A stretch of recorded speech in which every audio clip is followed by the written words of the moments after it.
On Sophistical Refutations. By Aristotle. On Sophistical Refutations. 1. Let us now discuss sophistic refutations, i.e. what appear to be refutations but are really fallacies instead. We will begin in the natural order with the first. That some reasonings are genuine, while others seem to be so but are not, is evident. This happens with arguments, as also elsewhere, through a certain likeness between the genuine and the sham.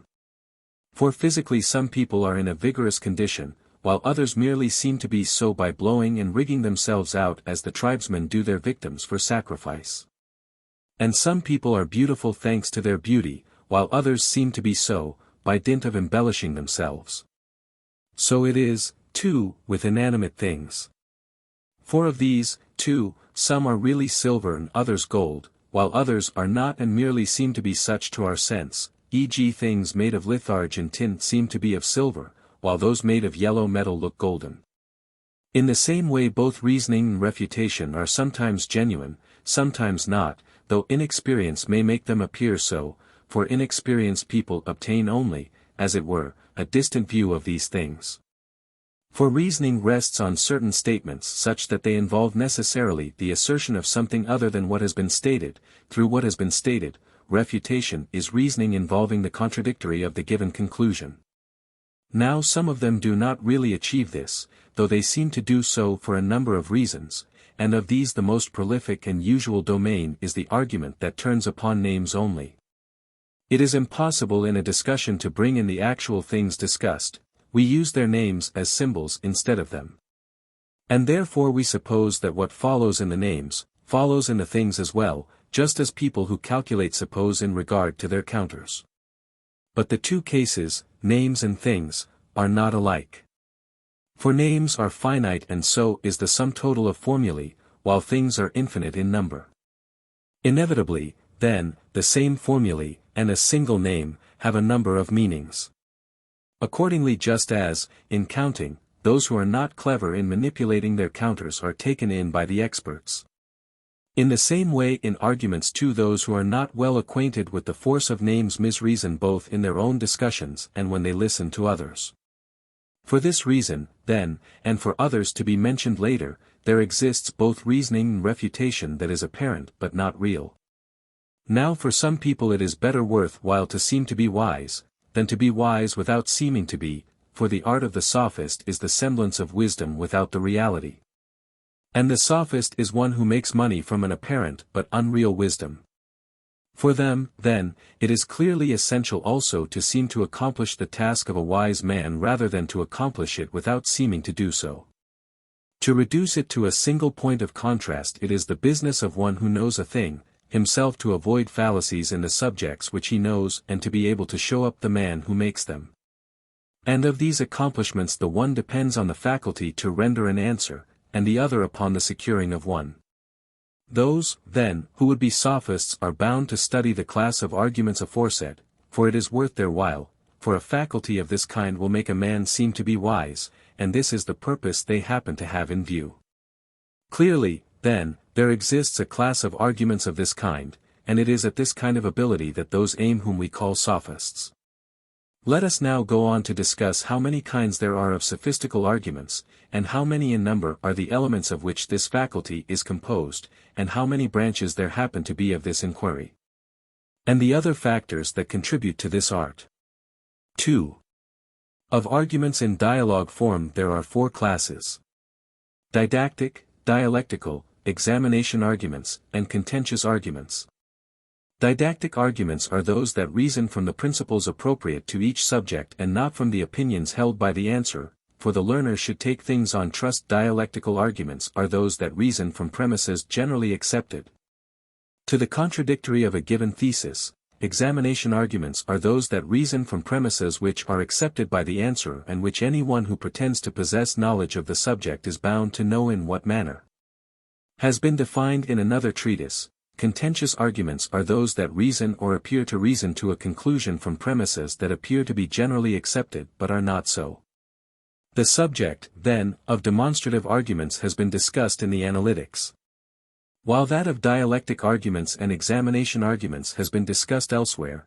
let us now proceed to speak of the arguments used in competitions and contests. 3. First we must grasp the number of aims entertained by those who argue as competitors and rivals to the death.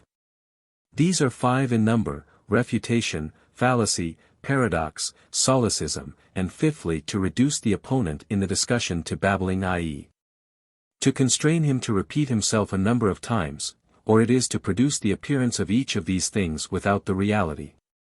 For they choose if possible plainly to refute the other party, or as the second best to show that he is committing some fallacy, or as a third best to lead him into paradox, or fourthly to reduce him to solecism, i.e., to make the answerer, in consequence of the argument, to use an ungrammatical expression, or, as a last resort, to make him repeat himself. 4. There are 2 styles of refutation, for some depend on the language used, while some are independent of language. Those ways of producing the false appearance of an argument which depend on language are 6 in number. They are ambiguity, amphiboly, combination, division of words, accent, form of expression. Of this we may assure ourselves both by induction, and by syllogistic proof based on this, and it may be on other assumptions as well, that this is the number of ways in which we might fall to mean the same thing by the same names or expressions. Arguments such as the following depend upon ambiguity. Those learn who know, for it is those who know their letters who learn the letters dictated to them. For to learn is ambiguous. It signifies both to understand by the use of knowledge, and also to acquire knowledge. Again, evils are good, for what needs to be is good, and evils must needs be. For, what needs to be, has a double meaning. It means what is inevitable, as often is the case with evils, too, for evil of some kind is inevitable, while on the other hand we say of good things as well that they need to be. Moreover, the same man is both seated and standing, and he is both sick and in health, for it is he who stood up who is standing, and he who is recovering who is in health, but it is the seated man who stood up, and the sick man who was recovering. For, the sick man does so and so, or has so and so done to him, is not single in meaning. Sometimes it means the man who is sick or is seated now, sometimes the man who was sick formerly. Of course, the man who was recovering was the sick man, who really was sick at the time, but the man who is in health is not sick at the same time. He is the sick man in the sense not that he is sick now, but that he was sick formerly. Examples such as the following depend upon amphiboly: I wish that you the enemy may capture. Also the thesis: there must be knowledge of what one knows, for it is possible by this phrase to mean that knowledge belongs to both the knower and the known. Also, there must be sight of what one sees the pillar, ergo the pillar has sight. Also, what you profess to be, that you profess to be, you profess a stone to be, ergo you profess to be a stone. Also, speaking of the silent is possible, for speaking of the silent also has a double meaning. It may mean that the speaker is silent or that the things of which he speaks are so. There are 3 varieties of these ambiguities and amphibolies. 1. When either the expression or the name has strictly more than one meaning, e.g. eidos, and the dog. 2. When by custom we use them so.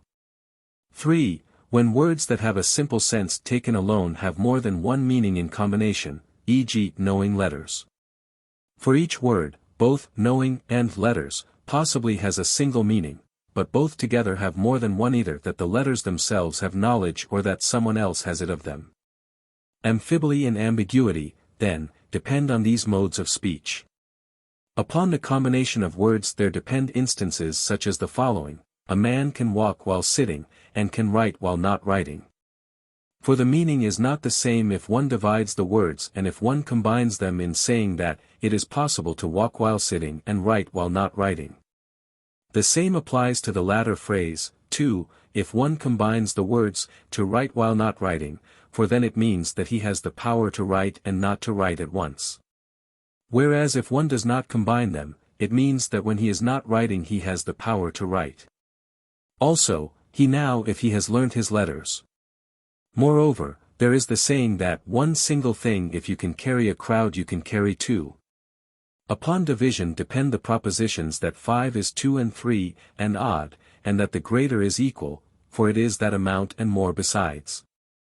For the same phrase would not be thought always to have the same meaning when divided and when combined, e.g. I made thee a slave once a free man, and godlike Achilles left 100 men. An argument depending upon accent. It is not easy to construct an unwritten discussion, in written discussions and in poetry it is easier. Thus, e.g. some people amend Homer against those who criticize as unnatural his expression to men ou cataputhetai ombro. For they solve the difficulty by a change of accent, pronouncing the ou with an acuter accent. Also, in the passage about Agamemnon's dream, they say that Zeus did not himself say, "We grant him the fulfillment of his prayer," but that he bade the dream grant it. Instances such as these, then, turn upon the accentuation. Others come about owing to the form of expression used, when what is really different is expressed in the same form, e.g. a masculine thing by a feminine termination, or a feminine thing by a masculine, or a neuter by either a masculine or a feminine. Or, again, when a quality is expressed by a termination proper to quantity or vice versa, or what is active by a passive word, or a state by an active word, and so forth with the other divisions previously laid down. For it is possible to use an expression to denote what does not belong to the class of actions at all as though it did so belong. Thus, e.g. flourishing is a word which in the form of its expression is like cutting or building, yet the one denotes a certain quality, i.e. a certain condition, while the other denotes a certain action.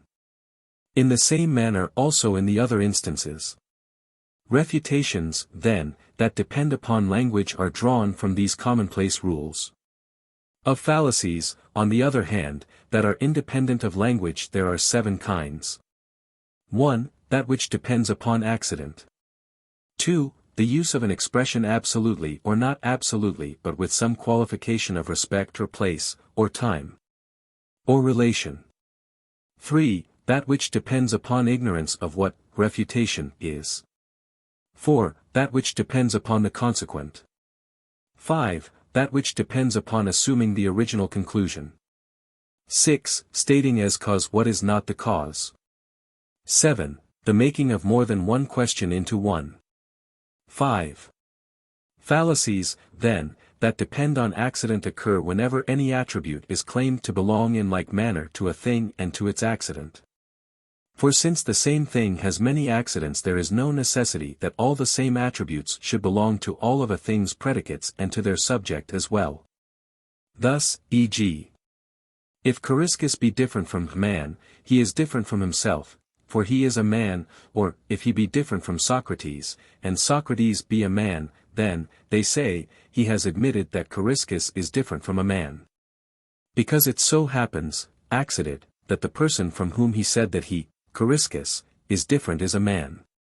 Those that depend on whether an expression is used absolutely or in a certain respect and not strictly, occur whenever an expression used in a particular sense is taken as though it were used absolutely, e.g. in the argument if what is not is the object of an opinion, then what is not is, for it is not the same thing to be X and to be absolutely. Or again, what is not, if it is not a particular kind of being, e.g. if it is not a man. For it is not the same thing not to be X, and not to be at all, it looks as if it were, because of the closeness of the expression, i.e. because to be X is but little different from to be, and not to be X from not to be.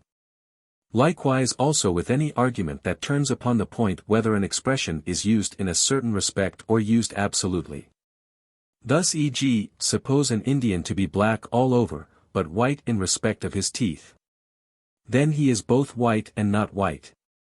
Or if both characters belong in a particular respect, then, they say, contrary attributes belong at the same time. This kind of thing is in some cases easily seen by anyone, e.g. suppose a man were to secure the statement that the Ethiopian is black, and were then to ask whether he is white in respect of his teeth. And then, if he be white in that respect, were to suppose at the conclusion of his questions that therefore he had proved dialectically that he was both white and not white.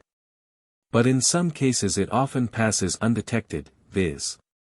in all cases where, whenever a statement is made of something in a certain respect, it would be generally thought that the absolute statement follows as well. And also in all cases where it is not easy to see which of the attributes ought to be rendered strictly.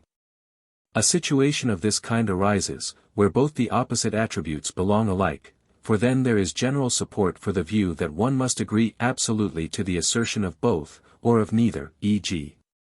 if a thing is half white and half black, is it white or black? Other fallacies occur because the terms proof or refutation have not been defined, and because something is left out in their definition. For to refute is to contradict one and the same attribute, not merely the name, but the reality, and a name that is not merely synonymous but the same name, and to confute it from the propositions granted, necessarily.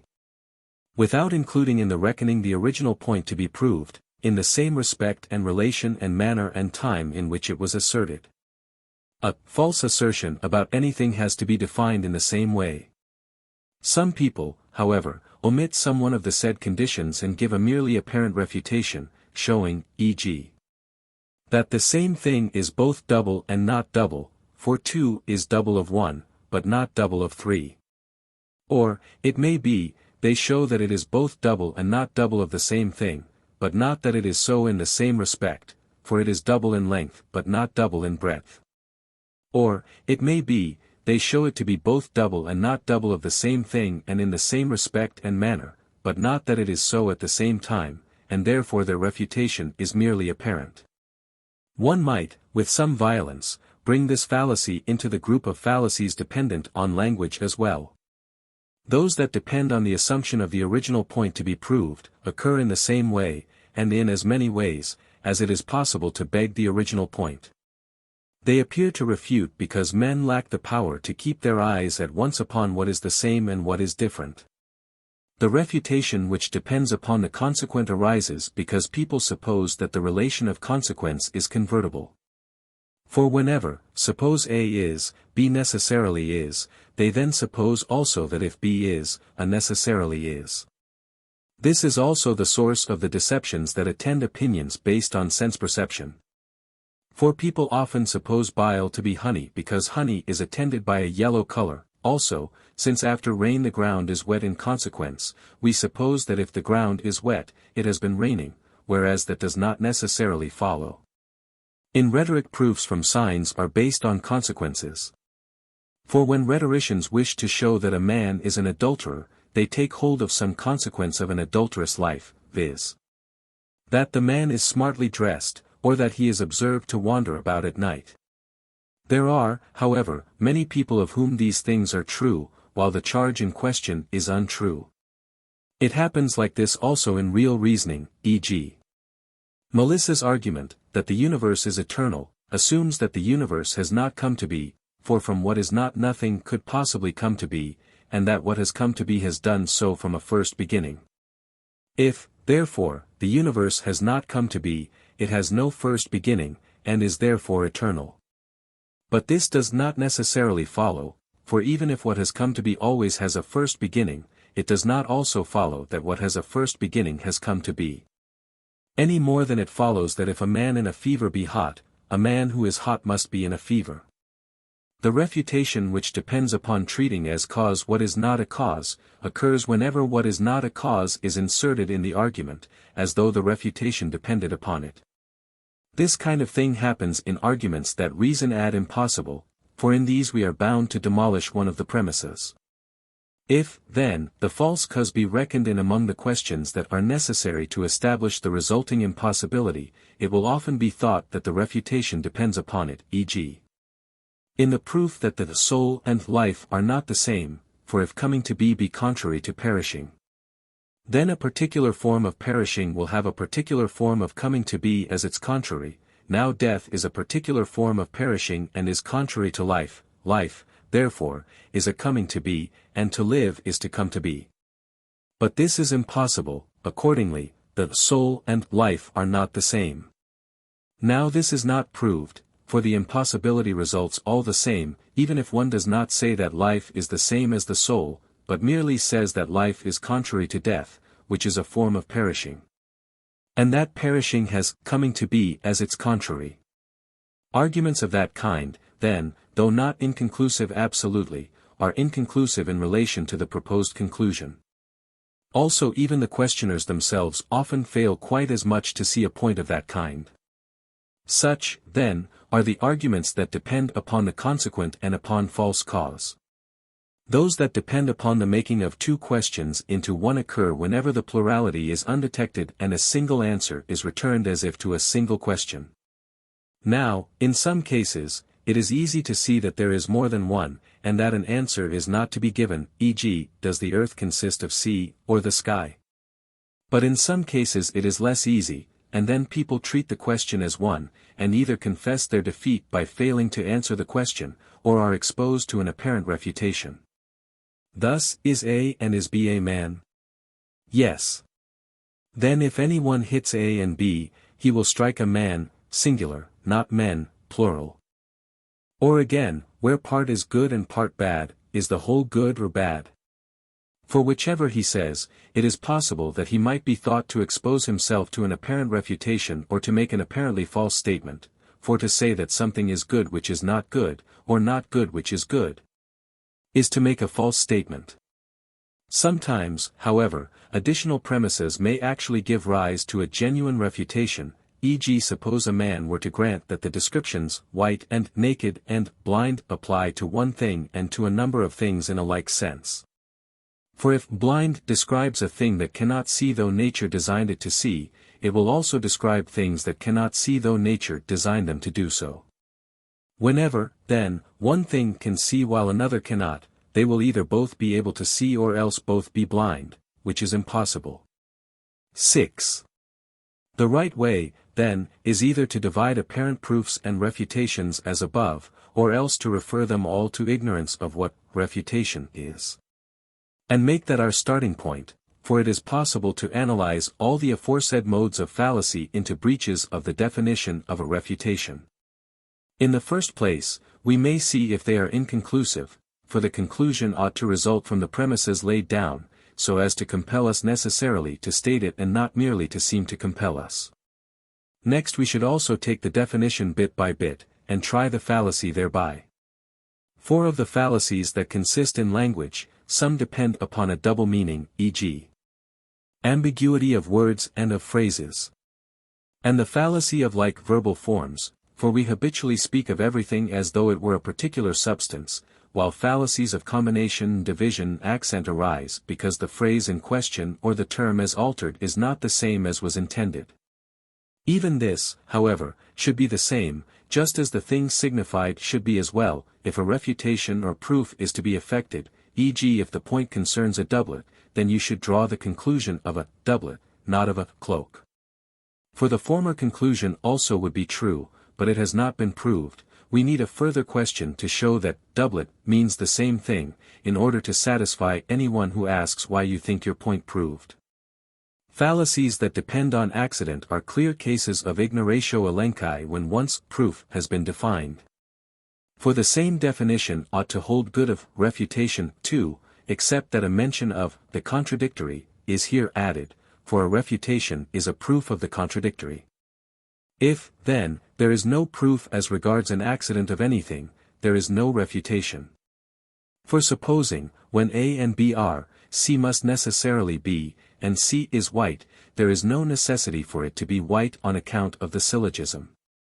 So, if the triangle has its angles equal to two right angles, and it happens to be a figure, or the simplest element or starting point, it is not because it is a figure or a starting point or simplest element that it has this character. For the demonstration proves the point about it not qua figure or qua simplest element, but qua triangle.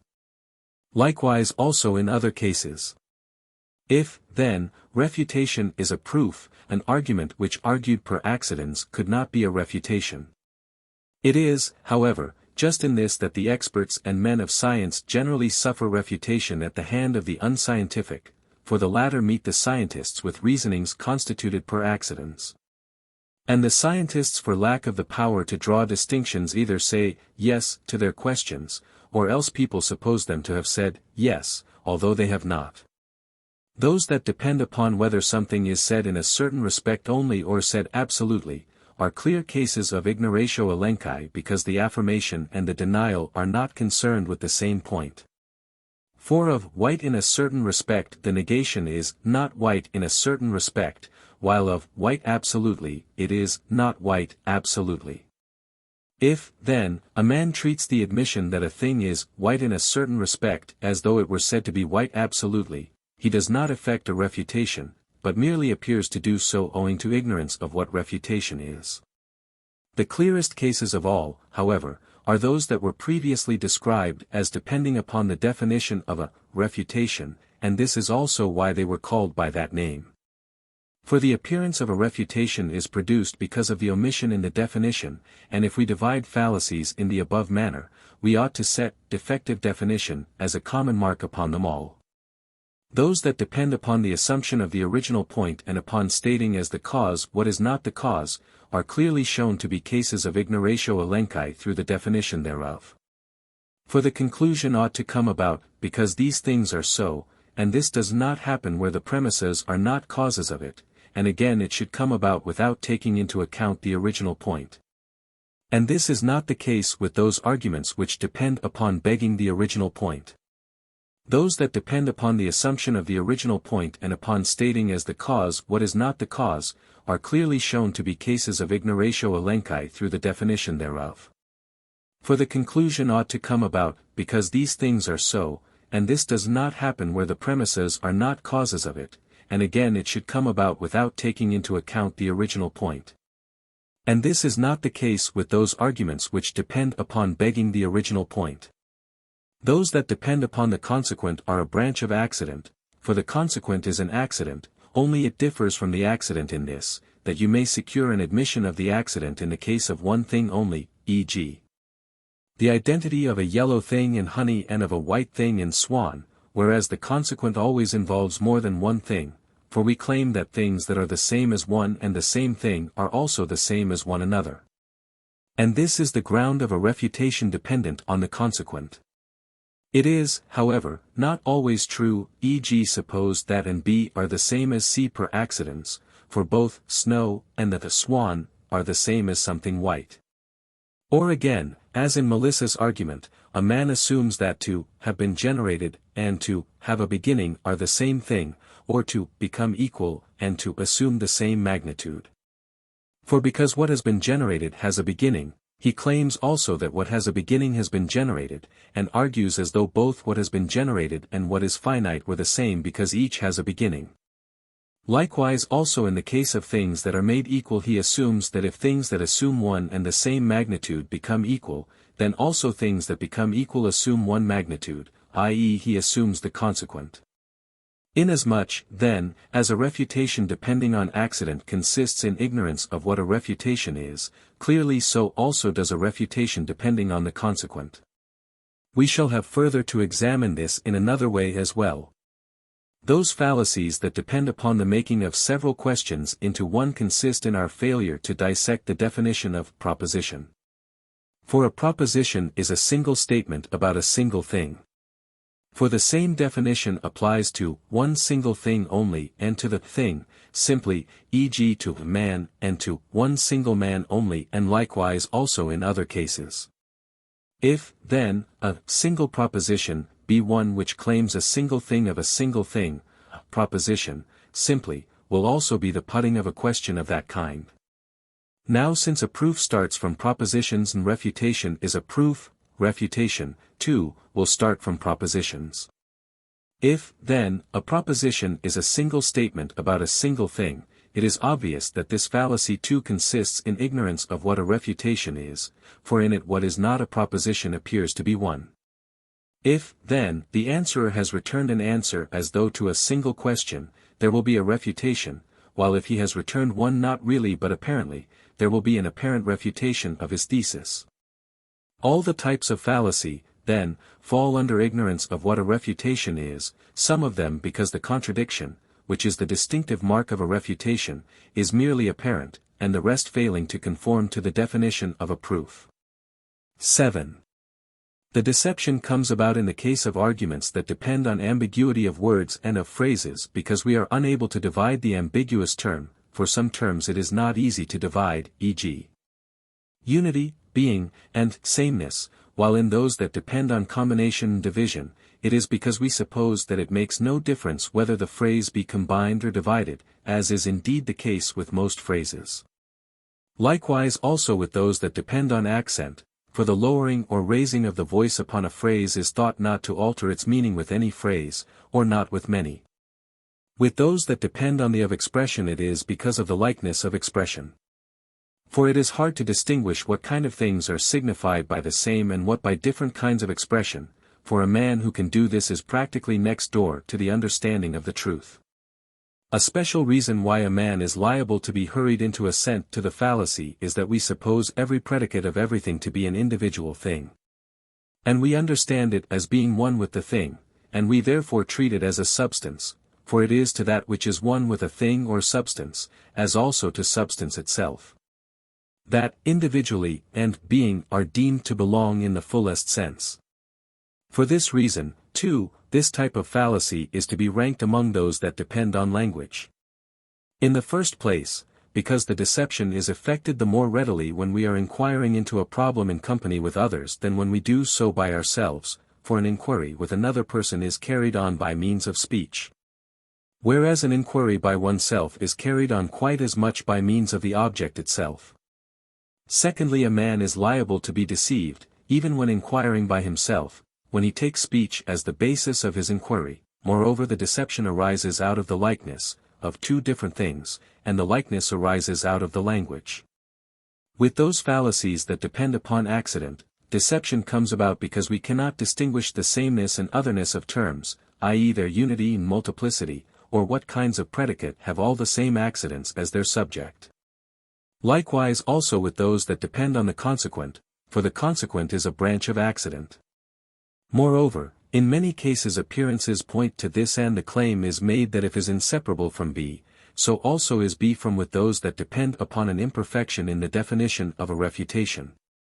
And with those that depend upon the difference between a qualified and an absolute statement, the deception consists in the smallness of the difference involved. For we treat the limitation to the particular thing or respect or manner or time as adding nothing to the meaning, and so grant the statement universally. Likewise also in the case of those that assume the original point, and those of false cause. And all that treat a number of questions as one, for in all of them the deception lies in the smallness of the difference, for our failure to be quite exact in our definition of premise and of proof is due to the aforesaid reason. 8. Since we know on how many points apparent syllogisms depend, we know also on how many sophistical syllogisms and refutations may depend. By a sophistical refutation and syllogism I mean not only a syllogism or refutation which appears to be valid but is not, but also one which, though it is valid, only appears to be appropriate to the thing in question. These are those which fail to refute and prove people to be ignorant according to the nature of the thing in question, which was the function of the art of examination. Now the art of examining is a branch of dialectic, and this may prove a false conclusion because of the ignorance of the answerer. Sophistic refutations on the other hand, even though they prove the contradictory of his thesis, do not make clear whether he is ignorant, for sophists entangle the scientist as well with these arguments. That we know them by the same line of inquiry is clear, for the same considerations which make it appear to an audience that the points required for the proof were asked in the questions and that the conclusion was proved, would make the answerer think so as well, so that false proof will occur through all or some of these means, for what a man has not been asked but thinks he has granted, he would also grant if he were asked. Of course, in some cases the moment we add the missing question, we also show up its falsity, e.g. in fallacies that depend on language and on solecism. If then, fallacious proofs of the contradictory of a thesis depend on their appearing to refute, it is clear that the considerations on which both proofs of false conclusions and an apparent refutation depend must be the same in number. Now an apparent refutation depends upon the elements involved in a genuine one, for the failure of one or other of these must make the refutation merely apparent, e.g. that which depends on the failure of the conclusion to follow from the argument ad impossible, and that which treats two questions as one and so depends upon a flaw in the premise. And that which depends on the substitution of an accident for an essential attribute, and a branch of the last that which depends upon the consequent. Moreover, the conclusion may follow not in fact but only verbally, then, instead of proving the contradictory universally and in the same respect and relation and manner, the fallacy may be dependent on some limit of extent or on one or other of these qualifications. Moreover, there is the assumption of the original point to be proved, in violation of the clause, without reckoning in the original point. Thus we should have the number of considerations on which the fallacious proofs depend, for they could not depend on more, but all will depend on the points aforesaid. A sophistical refutation is a refutation not absolutely but relatively to some one, and so is a proof, in the same way. For unless that which depends upon ambiguity assumes that the ambiguous term has a single meaning, and that which depends on like verbal forms assumes that substance is the only category, and the rest in the same way, there will be neither refutations nor proofs either absolutely or relatively to the answerer, whereas if they do assume these things, they will stand, relatively to the answerer. But absolutely they will not stand, for they have not secured a statement that does have a single meaning, but only one that appears to have, and that only from this particular man. 9.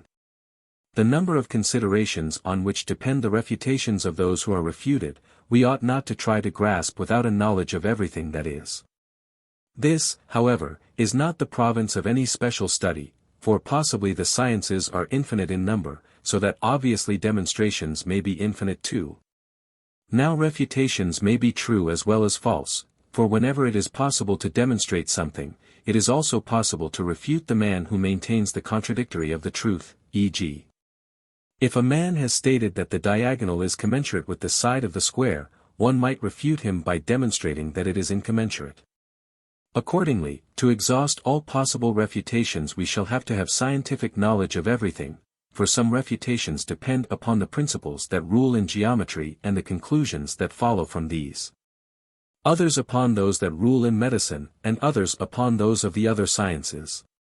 For the matter of that, the false refutations likewise belong to the number of the infinite, for according to every art there is false proof, e.g. according to geometry there is false geometrical proof, and according to medicine there is false medical proof. By according to the art, I mean according to the principles of it.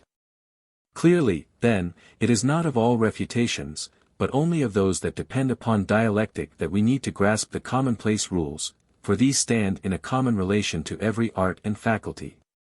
And as regards the refutation that is according to one or other of the particular sciences, it is the task of that particular scientist to examine whether it is merely apparent without being real, and, if it be real, what is the reason for it, whereas it is the business of dialecticians so to examine the refutation that proceeds from the common first principles that fall under no particular special study.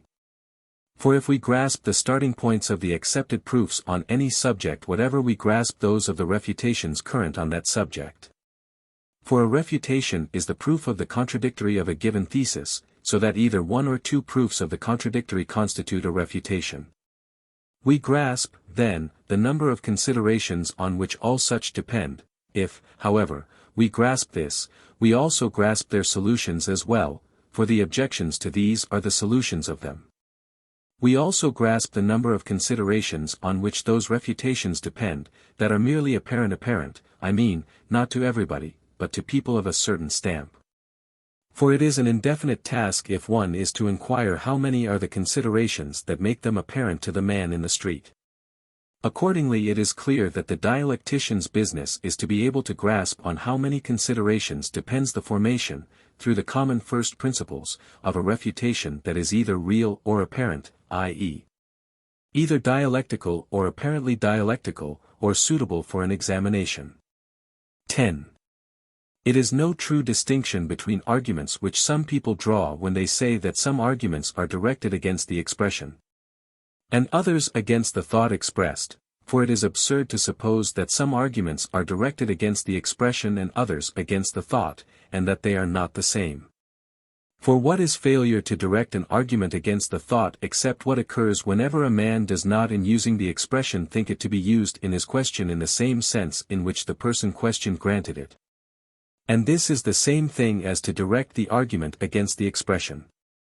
On the other hand, it is directed against the thought whenever a man uses the expression in the same sense which the answerer had in mind when he granted it.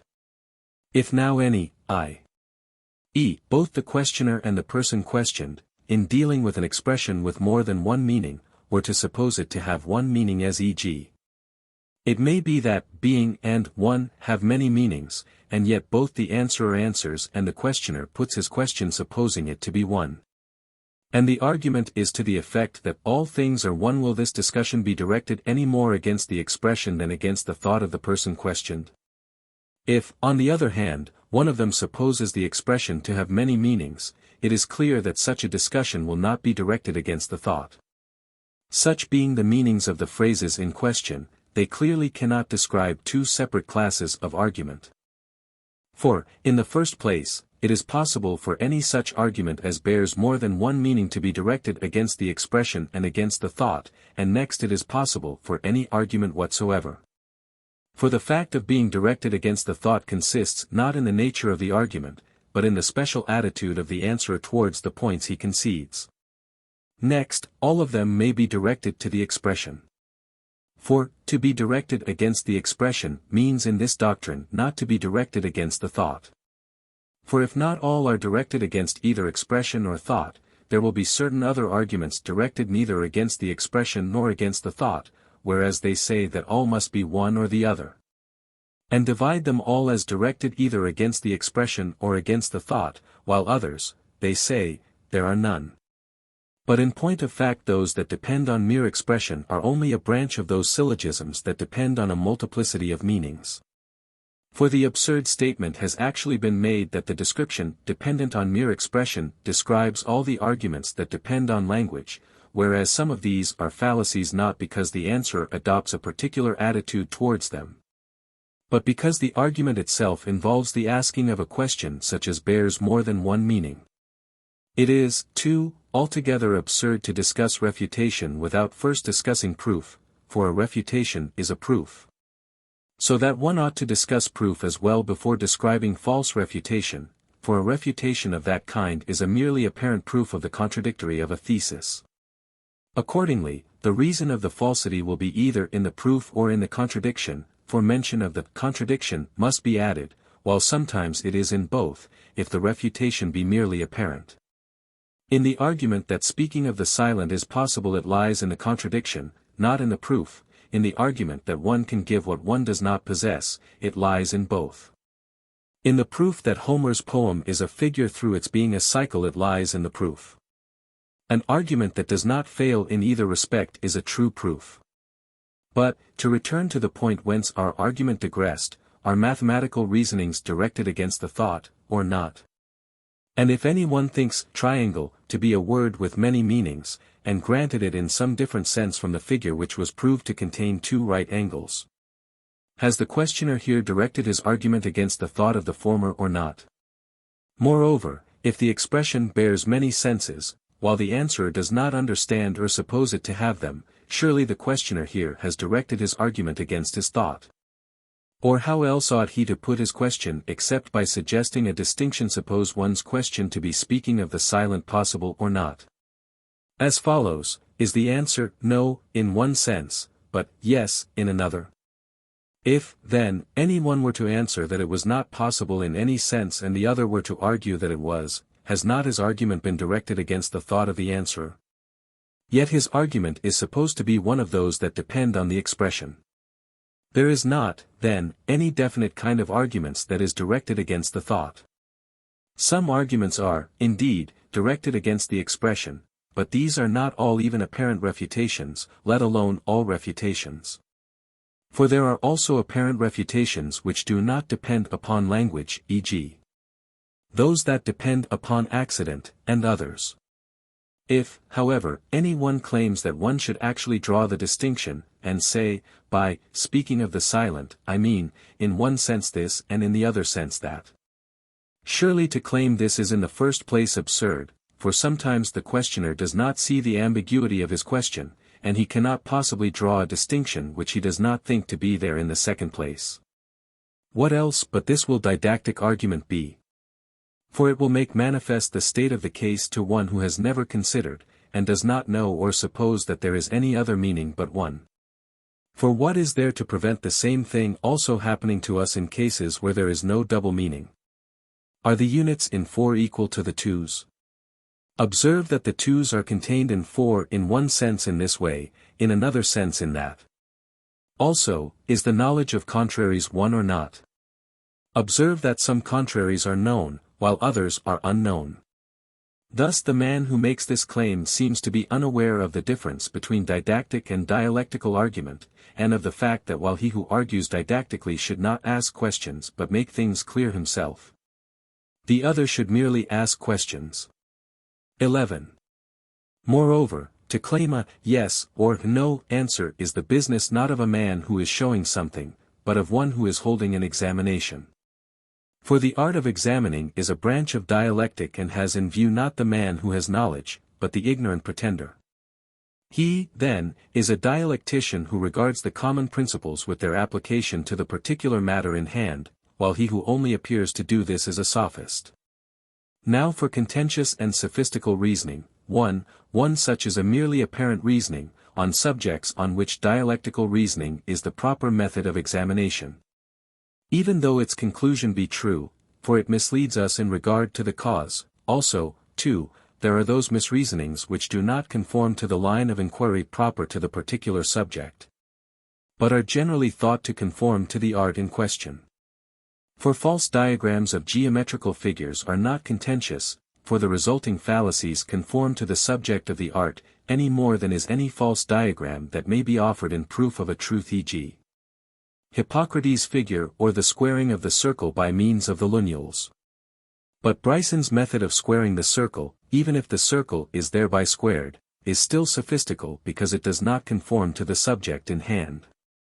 So, then, any merely apparent reasoning about these things is a contentious argument, and any reasoning that merely appears to conform to the subject in hand, even though it be genuine reasoning, is a contentious argument, for it is merely apparent in its conformity to the subject matter, so that it is deceptive and plays foul.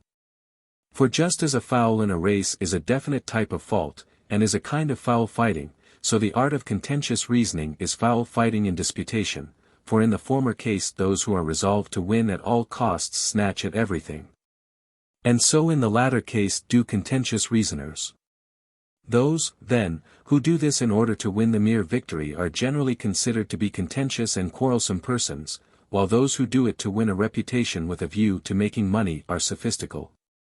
For the art of sophistry is, as we said, a kind of art of money-making from a merely apparent wisdom, and this is why they aim at a merely apparent demonstration, and quarrelsome persons and sophists both employ the same arguments, but not with the same motives, and the same argument will be sophistical and contentious, but not in the same respect. Rather, it will be contentious in so far as its aim is an apparent victory, while in so far as its aim is an apparent wisdom, it will be sophistical, for the art of sophistry is a certain appearance of wisdom without the reality. The contentious argument stands in somewhat the same relation to the dialectical as the drawer of false diagrams to the geometrician. For it beguiles by misreasoning from the same principles as dialectic uses, just as the drawer of a false diagram beguiles the geometrician. But whereas the latter is not a contentious reasoner, because he bases his false diagram on the principles and conclusions that fall under the art of geometry, the argument which is subordinate to the principles of dialectic will yet clearly be contentious as regards other subjects. Thus, e.g., though the squaring of the circle by means of the lineals is not contentious, Bryson's solution is contentious, and the former argument cannot be adapted to any subject except geometry, because it proceeds from principles that are peculiar to geometry. Whereas the latter can be adapted as an argument against all the number of people who do not know what is or is not possible in each particular context, for it will apply to them all.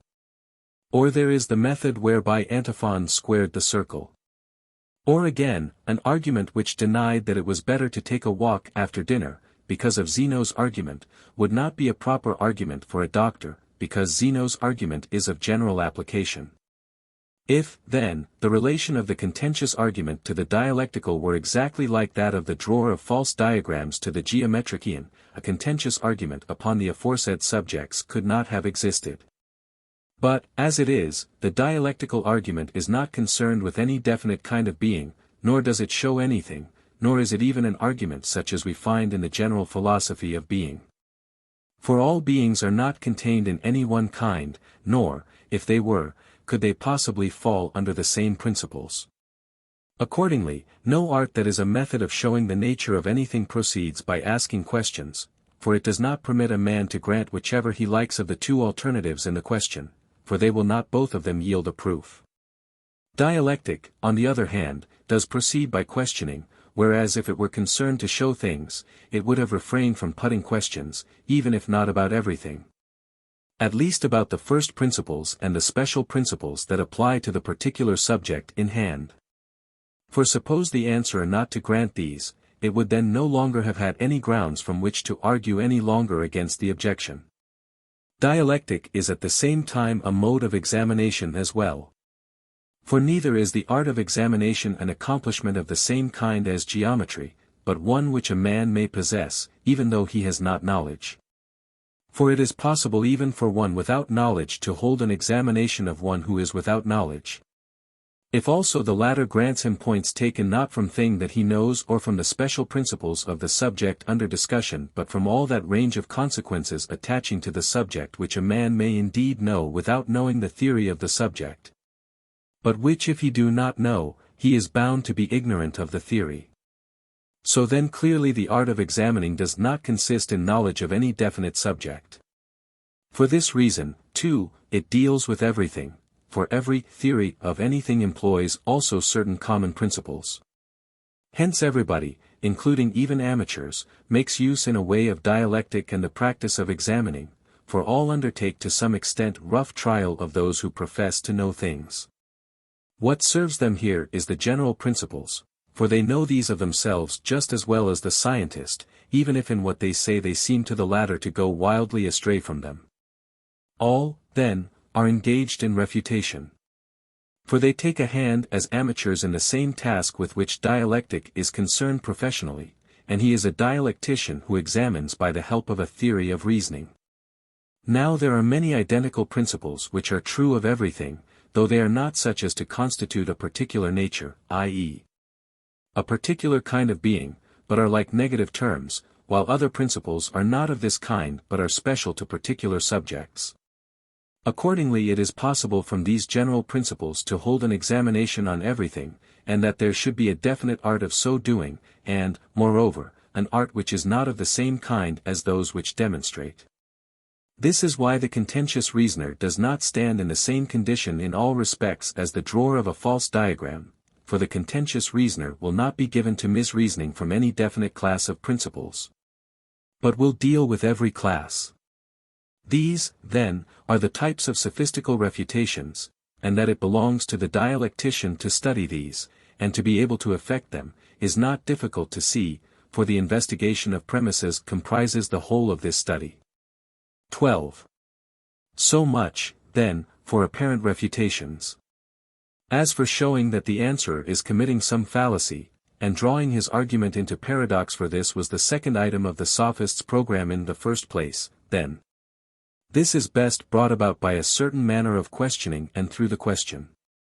For to put the question without framing it with reference to any definite subject is a good bait for these purposes, for people are more inclined to make mistakes when they talk at large. And they talk at large when they have no definite subject before them. Also the putting of several questions, even though the position against which one is arguing be quite definite, and the claim that he shall say only what he thinks, create abundant opportunity for drawing him into paradox or fallacy, and also, whether to any of these questions he replies, yes, or replies, no, of leading him on to statements against which one is well off for a line of attack.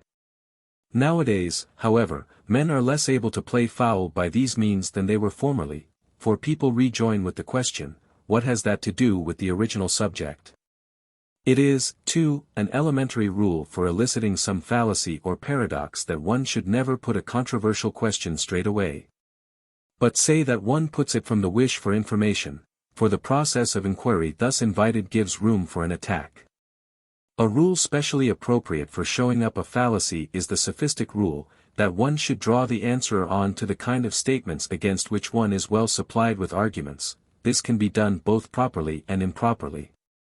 As was said before.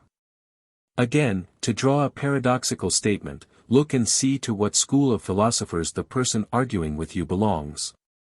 And then question him as to some point wherein their doctrine is paradoxical to most people, for with every school there is some point of that kind. It is an elementary rule in these matters to have a collection of the special theses of the various schools among your propositions. The solution recommended as appropriate here, too, is to point out that the paradox does not come about because of the argument, whereas this is what his opponent always really wants. Moreover, argue from men's wishes and their professed opinions. For people do not wish the same things as they say they say what will look best, whereas they wish what appears to be to their interest, e.g. They say that a man ought to die nobly rather than to live in pleasure, and to live in honest poverty rather than in dishonorable riches, but they wish the opposite. Accordingly, a man who speaks according to his wishes must be led into stating the professed opinions of people, while he who speaks according to these must be led into admitting those that people keep hidden away, for in either case they are bound to introduce a paradox. For they will speak contrary either to men's professed or to their hidden opinions. The widest range of commonplace argument for leading men into paradoxical statement is that which depends on the standards of nature and of the law. It is so that both Callicles is drawn as arguing in the Gorgias. And that all the men of old supposed the result to come about, for nature, they said, and law are opposites, and justice is a fine thing by a legal standard, but not by that of nature.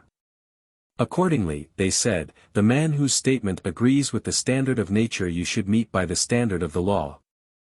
But the man who agrees with the law by leading him to the facts of nature, for in both ways paradoxical statements may be committed. In their view the standard of nature was the truth, while that of the law was the opinion held by the majority. So that it is clear that they, too, used to try either to refute the answer or to make him make paradoxical statements, just as the men of today do as well. Some questions are such that in both forms the answer is paradoxical, e.g. Ought one to obey the wise or one's father, and ought one to do what is expedient or what is just, and is it preferable to suffer injustice or to do an injury? You should lead people, then, into views opposite to the majority and to the philosophers. If any one speaks as do the expert reasoners, lead him into opposition to the majority, while if he speaks as do the majority, then into opposition to the reasoners. For some say that of necessity the happy man is just, whereas it is paradoxical to the many that a king should be happy. To lead a man into paradoxes of this sort is the same as to lead him into the opposition of the standards of nature and law, for the law represents the opinion of the majority. Whereas philosophers speak according to the standard of nature and the truth. 13. Paradoxes, then, you should seek to elicit by means of these commonplace rules. Now as for making any one babble, we have already said what we mean by to babble. This is the object in view in all arguments of the following kind. If it is all the same to state a term and to state its definition, that double and double of half are the same, if then double be the double of half, it will be the double of half. And if, instead of double of half be again put, then the same expression will be repeated 3 times, double of half of half of half. Also desire is of the pleasant, isn't it? Desire is conation for the pleasant, accordingly, desire is conation for the pleasant. All arguments of this kind occur in dealing, 1, with any relative terms which not only have relative genera, but are also themselves relative, and are rendered in relation to one and the same thing, as e.g. Conation is conation for something, and desire is desire of something, and double is double of something, i.e. double of half, also in dealing, 2, with any terms which, though they be not relative terms at all, yet have their substance, viz. the things of which they are the states or affections or what not, indicated as well in their definition, they being predicated of these things. Thus e.g. odd is a number containing a middle, but there is an odd number, therefore there is a number containing a middle number.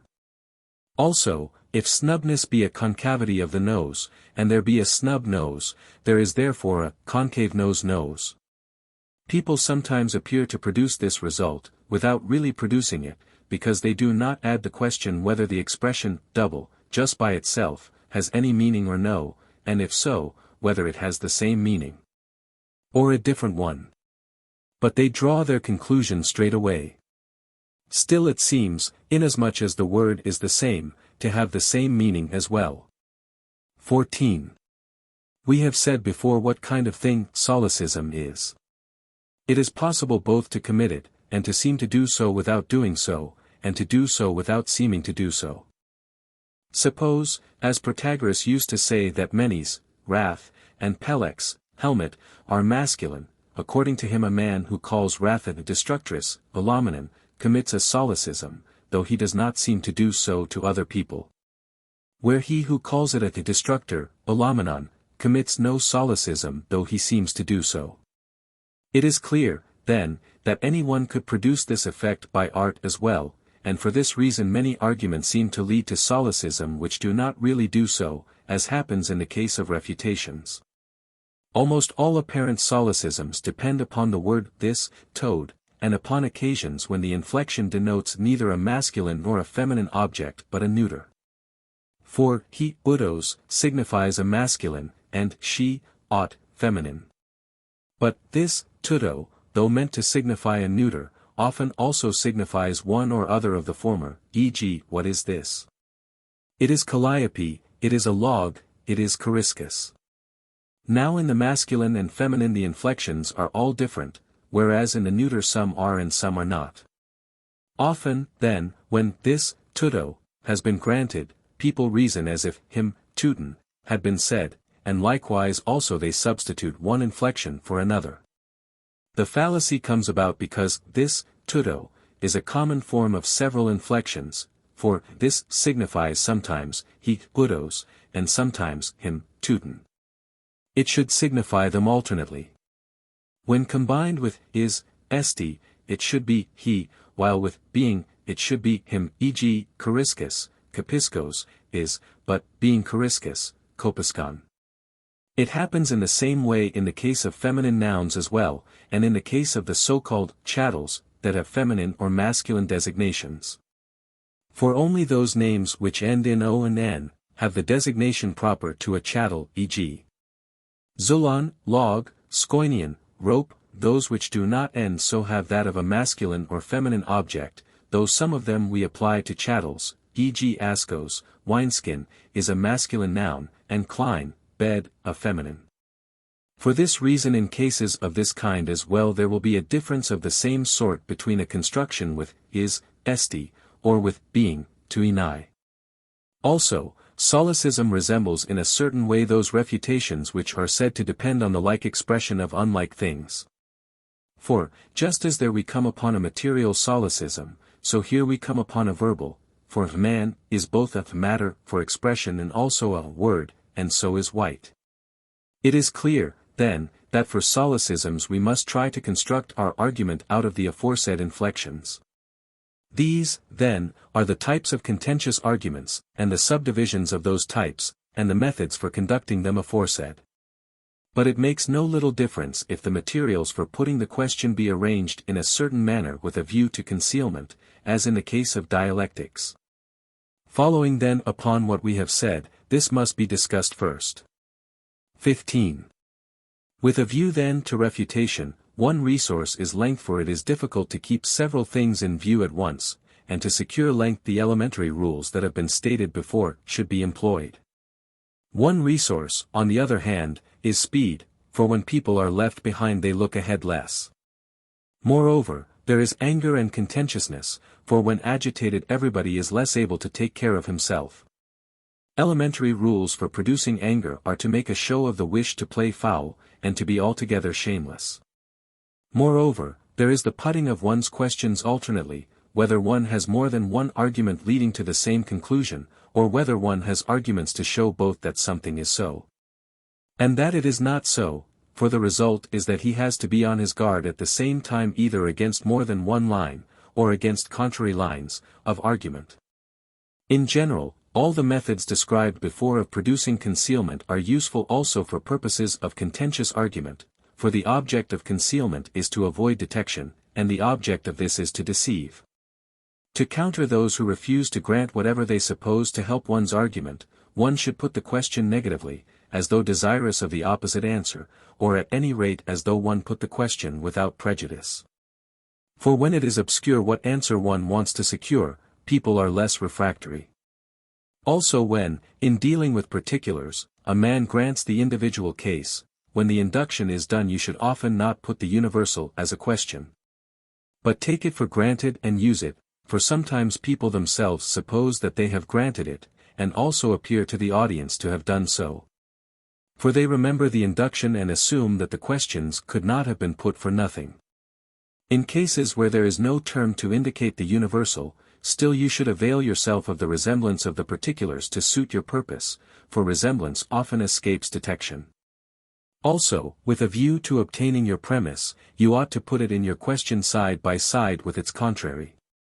E.g., if it were necessary to secure the admission that a man should obey his father in everything, ask, should a man obey his parents in everything, or disobey them in everything? And to secure that a number multiplied by a large number is a large number, ask, should one agree that it is a large number or a small one? For then, if compelled to choose, one will be more inclined to think it a large one, for the placing of their contraries close beside them makes things look big to men, both relatively and absolutely, and worse and better.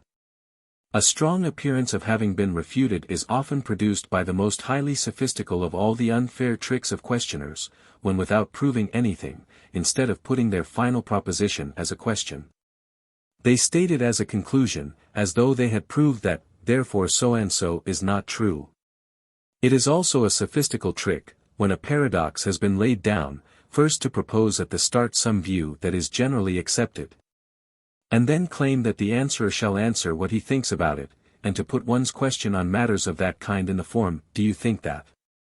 For then, if the question be taken as one of the premises of one's argument, either a refutation or a paradox is bound to result, if he grants the view, a refutation. If he refuses to grant it or even to admit it as the received opinion, a paradox. If he refuses to grant it, but admits that it is the received opinion, something very like a refutation, results.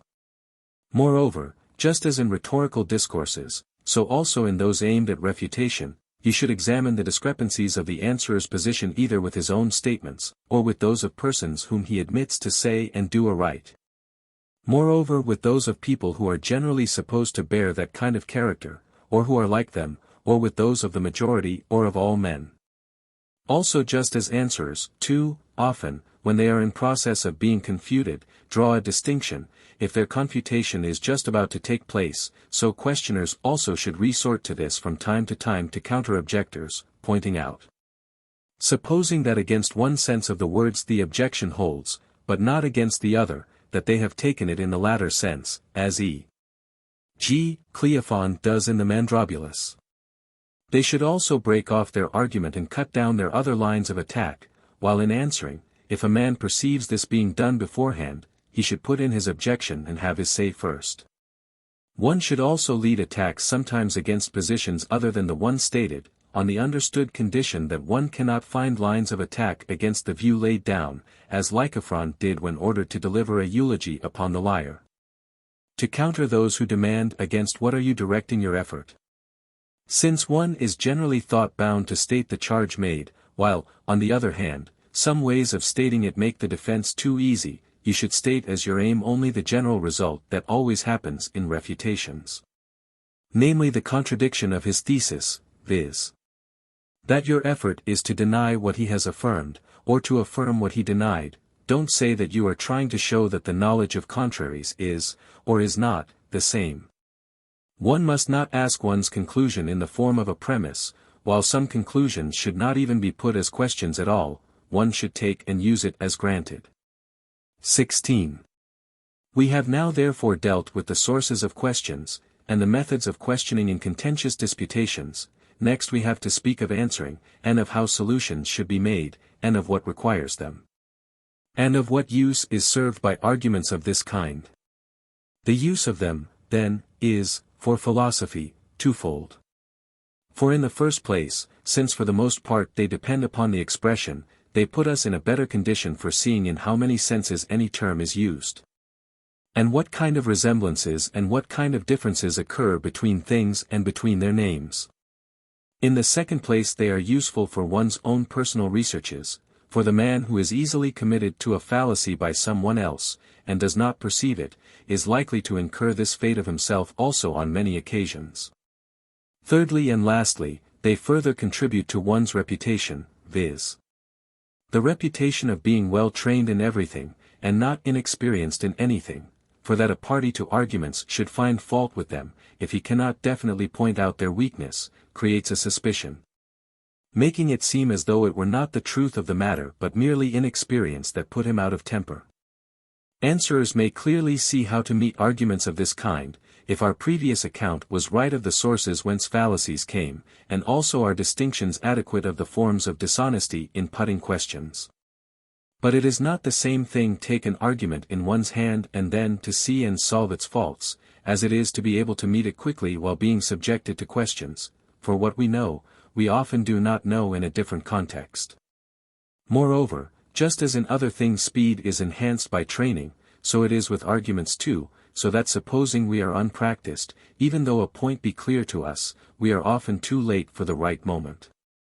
Sometimes too it happens as with diagrams. For there we can sometimes analyze the figure, but not construct it again, so too in refutations, though we know the thing on which the connection of the argument depends, we still are at a loss to split the argument apart. 17. First then, just as we say that we ought sometimes to choose to prove something in the general estimation rather than in truth, so also we have sometimes to solve arguments rather in the general estimation than according to the truth. For it is a general rule in fighting contentious persons, to treat them not as refuting, but as merely appearing to refute, for we say that they don't really prove their case. So that our object in correcting them must be to dispel the appearance of it. For if refutation be an unambiguous contradiction arrived at from certain views, there could be no need to draw distinctions against amphiboly and ambiguity, they do not effect a proof.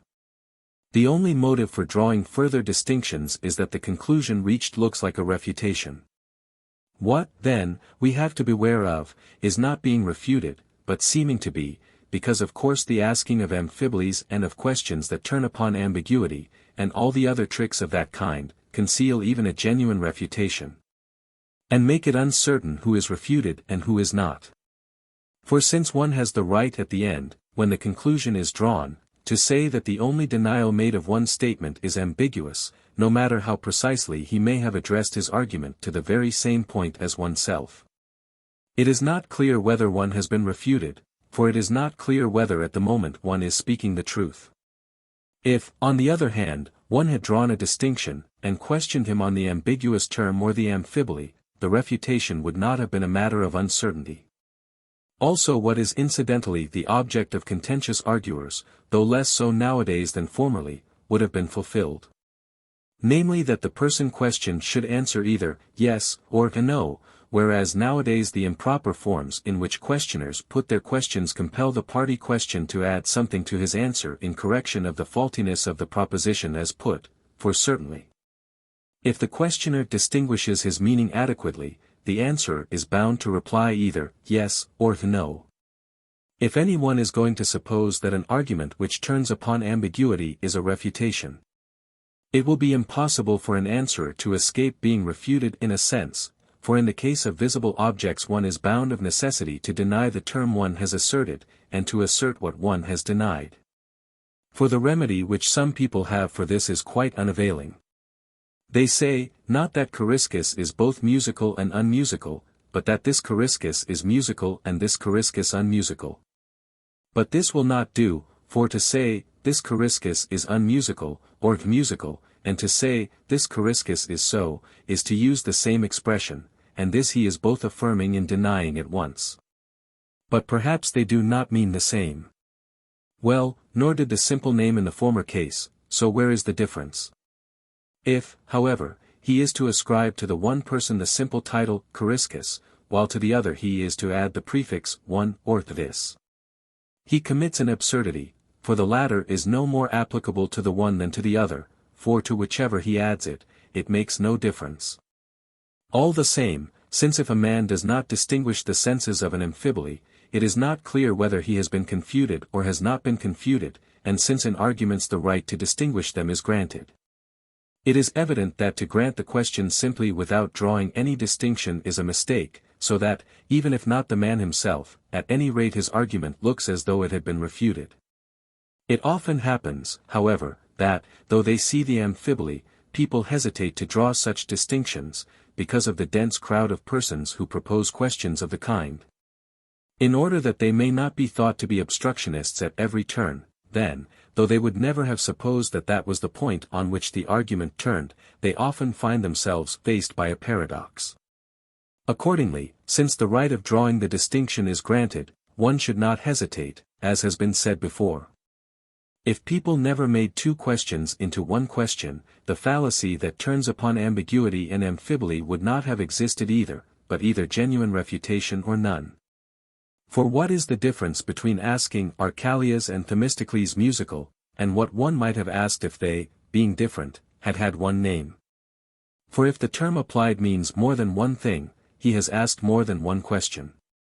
If then it be not right to demand simply to be given a single answer to two questions, it is evident that it is not proper to give a simple answer to any ambiguous question, not even if the predicate be true of all the subjects, as some claim that one should. For this is exactly as though he had asked are Coriscus and Callias at home or not at home?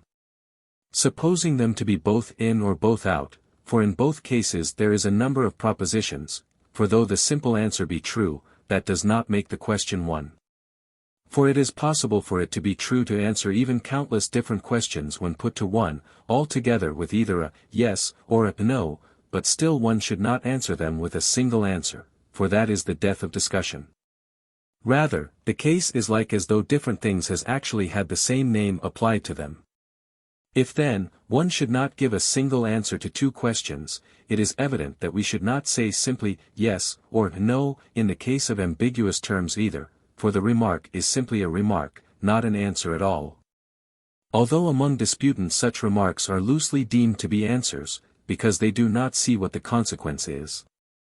As we said, then, inasmuch as certain refutations are generally taken for such, though not such really, in the same way also certain solutions will be generally taken for solutions, though not really such. Now these, we say, must sometimes be advanced rather than the true solutions in contentious reasonings and in the encounter with ambiguity. The proper answer in saying what one thinks is to say, granted. For in that way the likelihood of being refuted on a side issue is minimized.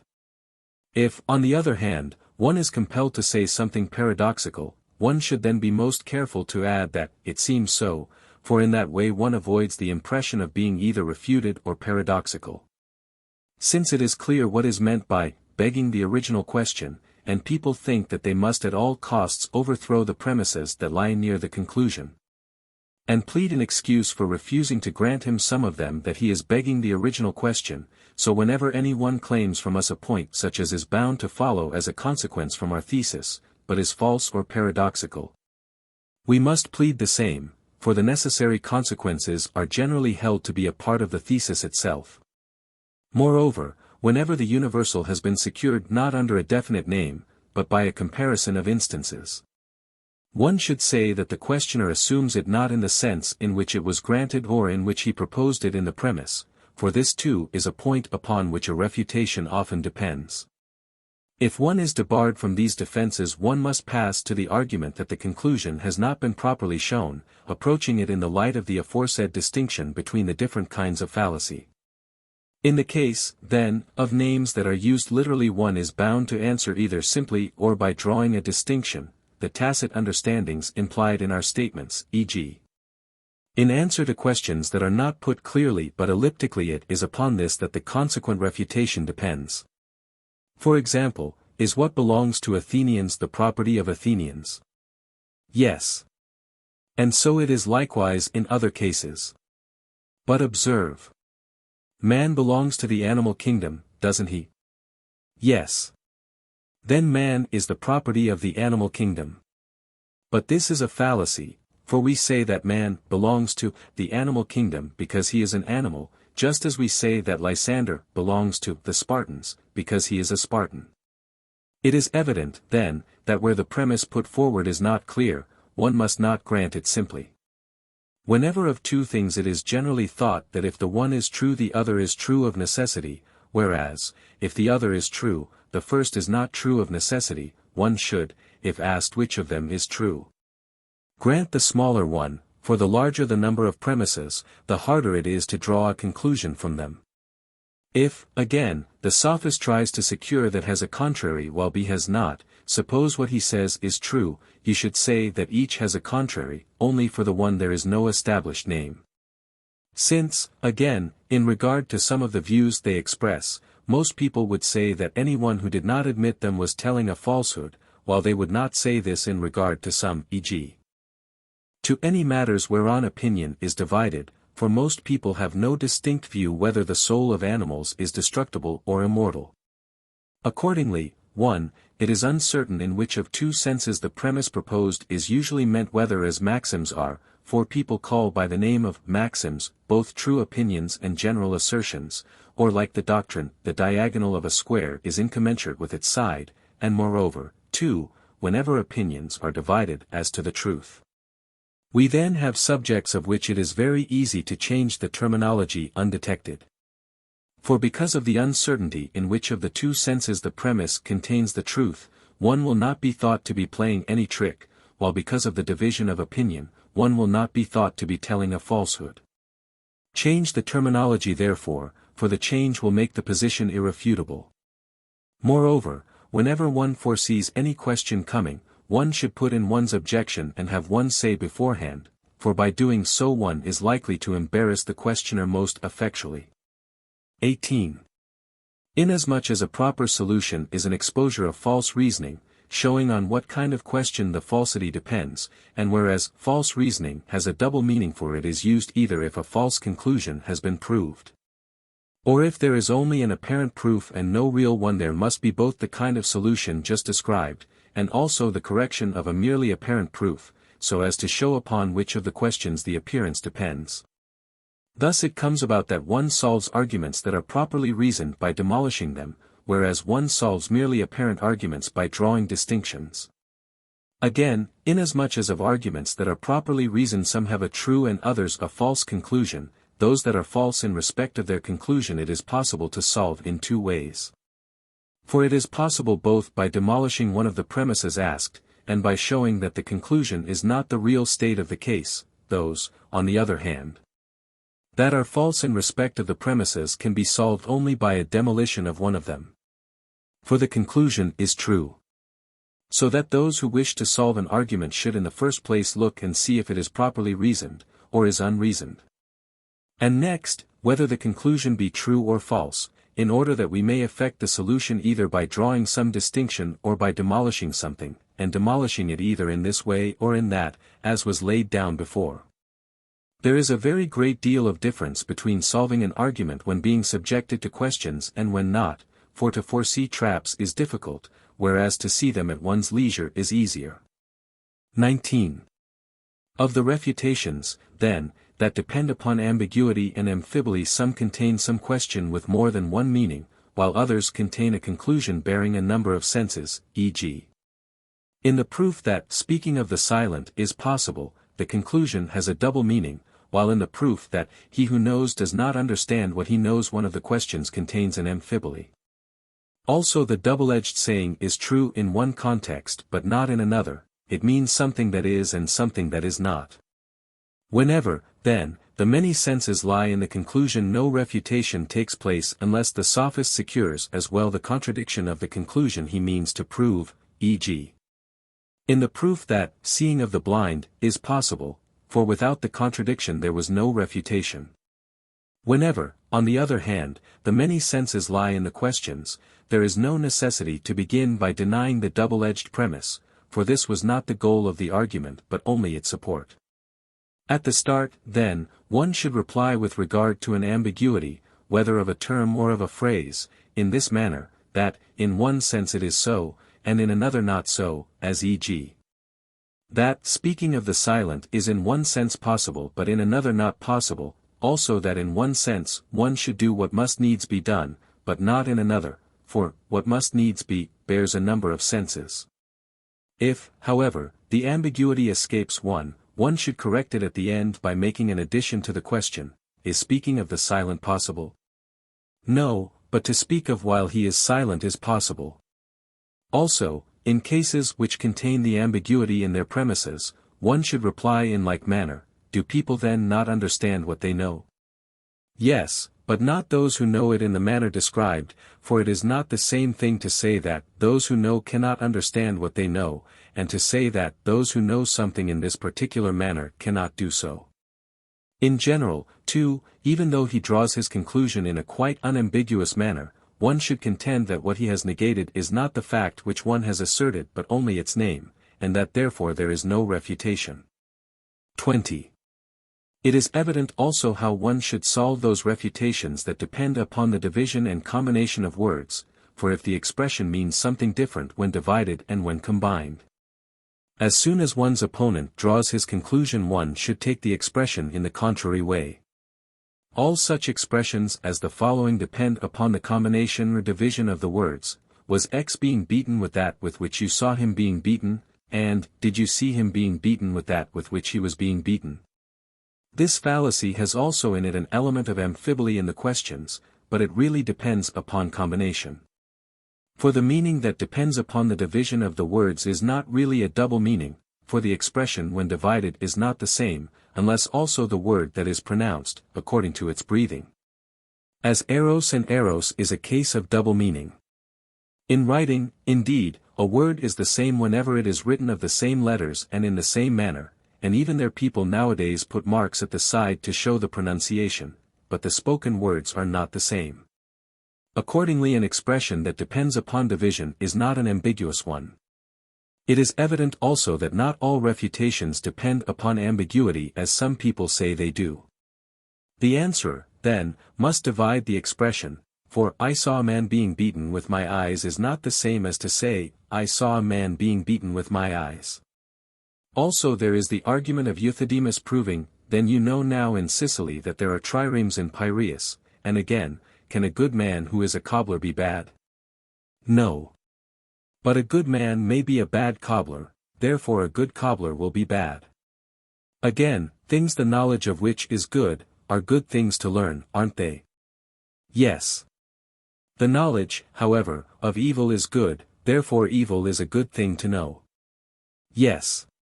But, you see, evil is both evil and a thing to learn, so that evil is an evil thing to learn, although the knowledge of evils is good.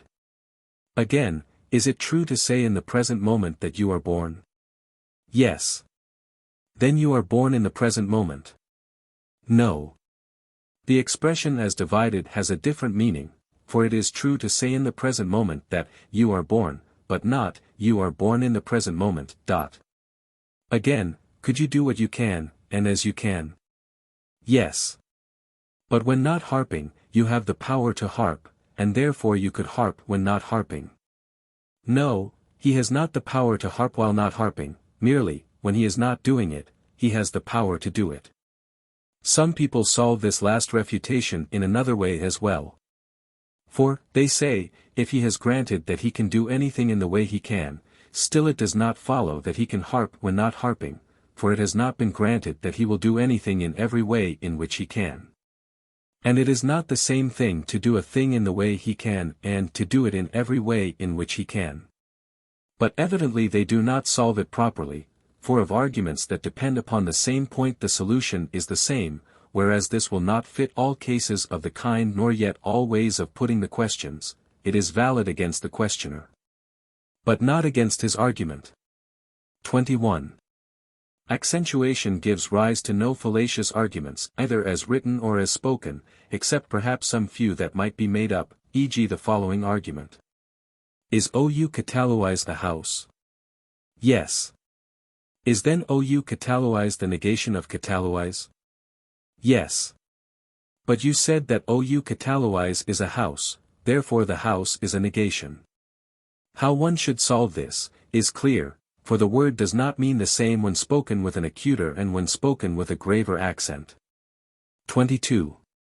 It is clear also how one must meet those fallacies that depend on the identical expressions of things that are not identical, seeing that we are in possession of the kinds of predications.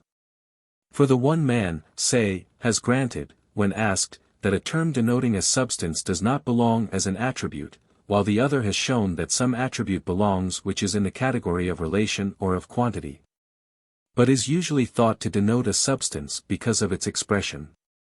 E.g. in the following argument, is it possible to be doing and to have done the same thing at the same time? No, but, you see, it is surely possible to be seeing and to have seen the same thing at the same time, and in the same aspect.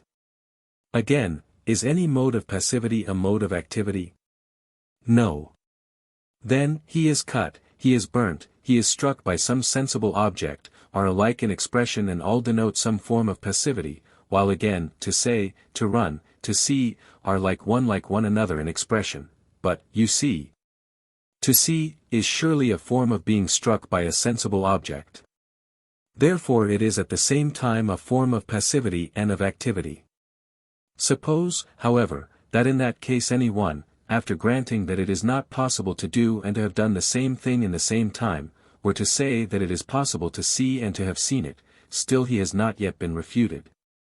Suppose him to say that, to see, is not a form of doing, activity, but of passivity, for this question is required as well, though he is supposed by the listener to have already granted it, when he granted that, to cut, is a form of present, and to have cut, a form of past, activity, and so on with the other things that have a like expression. For the listener adds the rest by himself, thinking the meaning to be alike, whereas really the meaning is not alike, though it appears to be so because of the expression. The same thing happens here as happens in cases of ambiguity, for in dealing with ambiguous expressions the tyro in argument supposes the sophist to have negated the fact which he, the tyro, affirmed, and not merely the name, whereas there still wants the question whether in using the ambiguous term he had a single meaning in view, for if he grants that that was so, the refutation will be effected. Like the above are also the following arguments.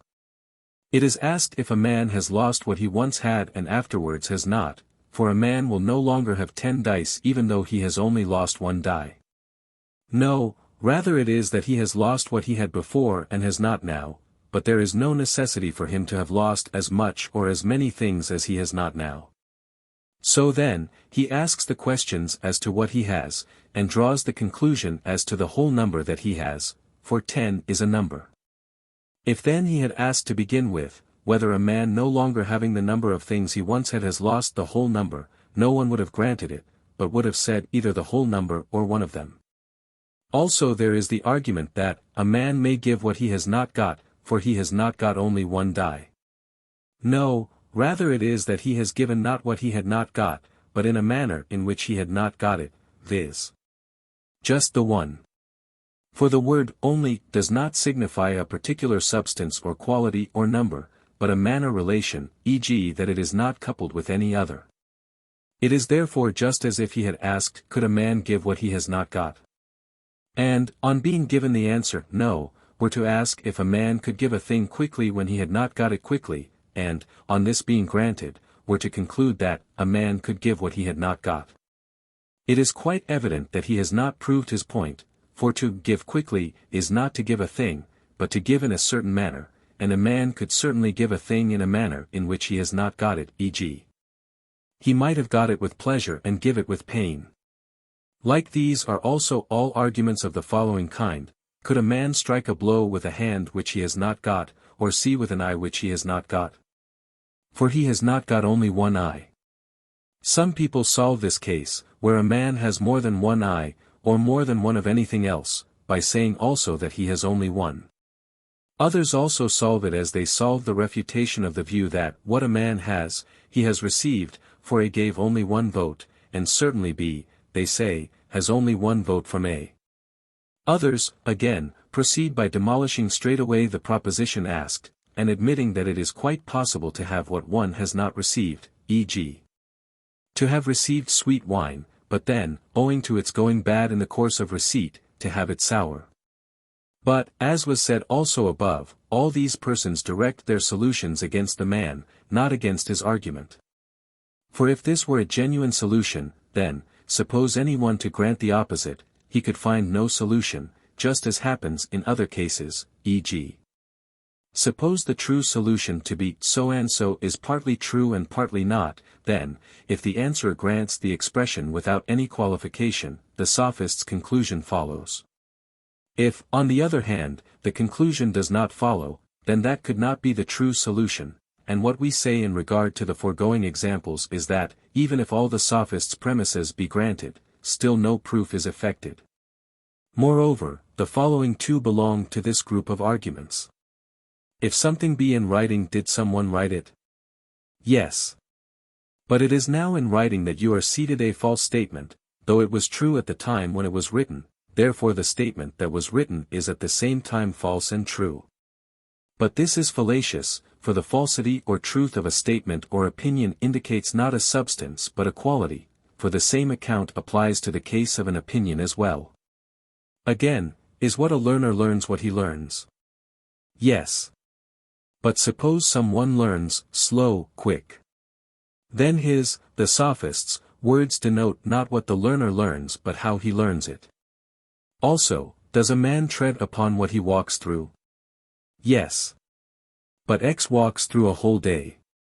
No, rather the words denote not what he walks through, but when he walks, just as when anyone uses the words, to drink the cup, he denotes not what he drinks, but the vessel out of which he drinks. Also, is it either by learning or by discovery that a man knows what he knows? Yes. But suppose that of a pair of things he has discovered one and learned the other, the pair is not known to him by either method. No, what he knows means every single thing he knows, individually, but this does not mean all the things he knows, collectively. Again, there is the proof that there is a third man distinct from man and from individual men. But that is a fallacy, for the man, and indeed every general predicate, denotes not an individual substance, but a particular quality, or the being related to something in a particular manner, or something of that sort. Likewise also in the case of Coriscus and Coriscus the musician, there is the problem, are they the same or different? For the one denotes an individual substance and the other a quality, so that it cannot be isolated. Though it is not the isolation which creates the third man, but the admission that it is an individual substance. For the man cannot be an individual substance, as Callias is. Nor is the case improved one whit even if one were to call the Clement he has isolated not an individual substance but a quality, for there will still be the one beside the many, just as man was. It is evident then that one must not grant that what is a common predicate applying to a class universally is an individual substance, but must say that denotes either a quality, or a relation, or a quantity, or something of that kind. 23. It is a general rule in dealing with arguments that depend on language that the solution always follows the opposite of the point on which the argument turns, e.g. if the argument depends upon combination, then the solution consists in division, if upon division, then in combination. Again, if it depends on an acute accent, the solution is a grave accent, if on a grave accent, it is an acute. If it depends on ambiguity, one can solve it by using the opposite term, e.g. if you find yourself calling something inanimate, despite your previous denial that it was so, show in what sense it is alive. If, on the other hand, one has declared it to be inanimate and the sophist has proved it to be animate, say how it is inanimate. Likewise also in a case of amphiboly. If the argument depends on likeness of expression, the opposite will be the solution. Could a man give what he has not got? No, not what he has not got. But he could give it in a way in which he has not got it, e.g. one die by itself. Does a man know either by learning or by discovery each thing that he knows, singly? But not the things that he knows, collectively. Also a man treads, perhaps, on anything he walks through, but not on the time he walks through. Likewise also in the case of the other examples. 24. In dealing with arguments that depend on accident, one and the same solution meets all cases. For since it is indeterminate when an attribute should be ascribed to a thing, in cases where it belongs to the accident of the thing, and since in some cases it is generally agreed and people admit that it belongs, while in others they deny that it need belong, we should therefore, as soon as the conclusion has been drawn, say in answer to them all alike, that there is no need for such an attribute to belong. One must, however, be prepared to adduce an example of the kind of attribute meant. All arguments such as the following depend upon accident. Do you know what I am going to ask you? You know the man who is approaching, or the man in the mask. Is the statue your work of art, or is the dog your father? Is the product of a small number with a small number a small number? For it is evident in all these cases that there is no necessity for the attribute which is true of the thing's accident to be true of the thing as well. For only to things that are indistinguishable and one in essence is it generally agreed that all the same attributes belong, whereas in the case of a good thing, to be good is not the same as to be going to be the subject of a question. Nor in the case of a man approaching, or wearing a mask, is to be approaching the same thing as to be Coriscus, so that suppose I know Coriscus, but do not know the man who is approaching. It still isn't the case that I both know and do not know the same man. Nor, again, if this is mine and is also a work of art, is it therefore my work of art, but my property or thing or something else. The solution is after the same manner in the other cases as well. Some solve these refutations by demolishing the original proposition asked, for they say that it is possible to know and not to know the same thing, only not in the same respect, accordingly, when they don't know the man who is coming towards them. But do know Corsicus, they assert that they do know and don't know the same object, but not in the same respect. Yet, as we have already remarked, the correction of arguments that depend upon the same point ought to be the same, whereas this one will not stand if one adopts the same principle in regard not to knowing something, but to being. Or to being is in a certain state, e.g., suppose that X is father, and is also yours, for if in some cases this is true and it is possible to know and not to know the same thing, yet with that case the solution stated has nothing to do. Certainly there is nothing to prevent the same argument from having a number of flaws. But it is not the exposition of any and every fault that constitutes a solution, for it is possible for a man to show that a false conclusion has been proved, but not to show on what it depends, e.g. in the case of Zeno's argument to prove that motion is impossible. So that even if anyone were to try to establish that this doctrine is an impossible one, he still is mistaken, and even if he proved his case 10,000 times over. Still this is no solution of Zeno's argument, for the solution was all along an exposition of false reasoning, showing on what its falsity depends. If then he has not proved his case, or is trying to establish even a true proposition, or a false one, in a false manner, to point this out is a true solution. Possibly, indeed, the present suggestion may very well apply in some cases, but in these cases, at any rate, not even this would be generally agreed, for he knows both that Coriscus is Coriscus and that the approaching figure is approaching. To know and not to know the same thing is generally thought to be possible, when e.g. one knows that X is white, but does not realize that he is musical, for in that way he does know and not know the same thing, though not in the same respect. But as to the approaching figure and Coriscus he knows both that it is approaching and that he is Coriscus. A like mistake to that of those whom we have mentioned is that of those who solve the proof that every number is a small number, for if, when the conclusion is not proved, they pass this over and say that a conclusion has been proved and is true, on the ground that every number is both great and small, they make a mistake. Some people also use the principle of ambiguity to solve the aforesaid reasonings, e.g. the proof that X is your father, or son, or slave. Yet it is evident that if the appearance of proof depends upon a plurality of meanings, the term, or the expression in question, ought to bear a number of literal senses, whereas no one speaks of A as being B's child in the literal sense. If B is the child's master, but the combination depends upon accident. Is A yours? Yes. And is A child? Yes. Then the child A is yours, because he happens to be both yours and a child, but he is not your child. There is also the proof that something of evils is good. For wisdom is a knowledge of evils. But the expression that this is of so and so equals so and so's has not a number of meanings, it means that it is so and so's property. We may suppose, of course, on the other hand, that it has a number of meanings, for we also say that man is of the animals, though not their property. And also that any term related to evils, in a way expressed by a genitive case, is on that account a so and so of evils. Though it is not one of the evils, but in that case the apparently different meanings seem to depend on whether the term is used relatively or absolutely. Yet it is conceivably possible to find a real ambiguity in the phrase, something of evils is good. Perhaps, but not with regard to the phrase in question. It would occur more nearly, suppose that a servant is good of the wicked. Though perhaps it is not quite found even there, for a thing may be good, and be X's, without being at the same time X's good. Nor is the saying that man is of the animals a phrase with a number of meanings, for a phrase does not become possessed of a number of meanings merely suppose we express it elliptically, for we express, give me the Iliad, by quoting half a line of it.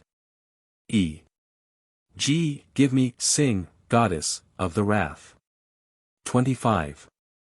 Those arguments which depend upon an expression that is valid of a particular thing, or in a particular respect, or place, or manner, or relation, and not valid absolutely, should be solved by considering the conclusion in relation to its contradictory, to see if any of these things can possibly have happened to it.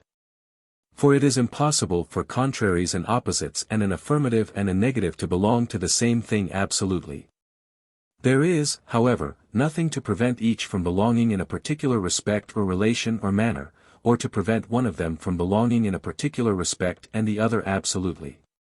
So that if this one belongs absolutely and that one in a particular respect, there is as yet no refutation. This is a feature one has to find in the conclusion by examining it in comparison with its contradictory. All arguments of the following kind have this feature: is it possible for what is not to be? No, but, you see, it is something, despite its not being. Likewise also, being will not be, for it will not he some particular form of being. Is it possible for the same man at the same time to be a keeper and a breaker of his oath? Can the same man at the same time both obey and disobey the same man? Or isn't it the case that being something in particular and being are not the same? On the other hand, not being, even if it be something, need not also have absolute being as well. Nor if a man keeps his oath in this particular instance or in this particular respect, is he bound also to be a keeper of oaths absolutely, but he who swears that he will break his oath, and then breaks it, keeps this particular oath only. He is not a keeper of his oath, nor is the disobedient man obedient, though he obeys one particular command. The argument is similar, also. As regards the problem whether the same man can at the same time say what is both false and true, but it appears to be a troublesome question because it is not easy to see in which of the two connections the word absolutely is to be rendered with true or with false. There is, however, nothing to prevent it from being false absolutely, though true in some particular respect or relation, i.e. being true in some things, though not true absolutely. Likewise also in cases of some particular relation and place and time. For all arguments of the following kind depend upon this. Is health, or wealth, a good thing? Yes. But to the fool who does not use it aright it is not a good thing, therefore it is both good and not good. Is health, or political power, a good thing? Yes. But sometimes it is not particularly good, therefore the same thing is both good and not good to the same man. Or rather there is nothing to prevent a thing, though good absolutely, being not good to a particular man, or being good to a particular man, and yet not good or here. Is that which the prudent man would not wish, an evil? Yes. But to get rid of, he would not wish the good, therefore the good is an evil. But that is a mistake, for it is not the same thing to say, the good is an evil and, to get rid of the good is an evil. Likewise also the argument of the thief is mistaken. For it is not the case that if the thief is an evil thing, acquiring things is also evil, what he wishes, therefore, is not what is evil but what is good, for to acquire something good is good. Also, disease is an evil thing, but not to get rid of disease. Is the just preferable to the unjust, and what takes place justly to what takes place unjustly? Yes. But to be put to death unjustly is preferable. Is it just that each should have his own? Yes. But whatever decisions a man comes to on the strength of his personal opinion, even if it be a false opinion, are valid in law, therefore the same result is both just and unjust. Also, should one decide in favor of him who says what is unjust? The former. But you see, it is just for the injured party to say fully the things he has suffered, and these are fallacies.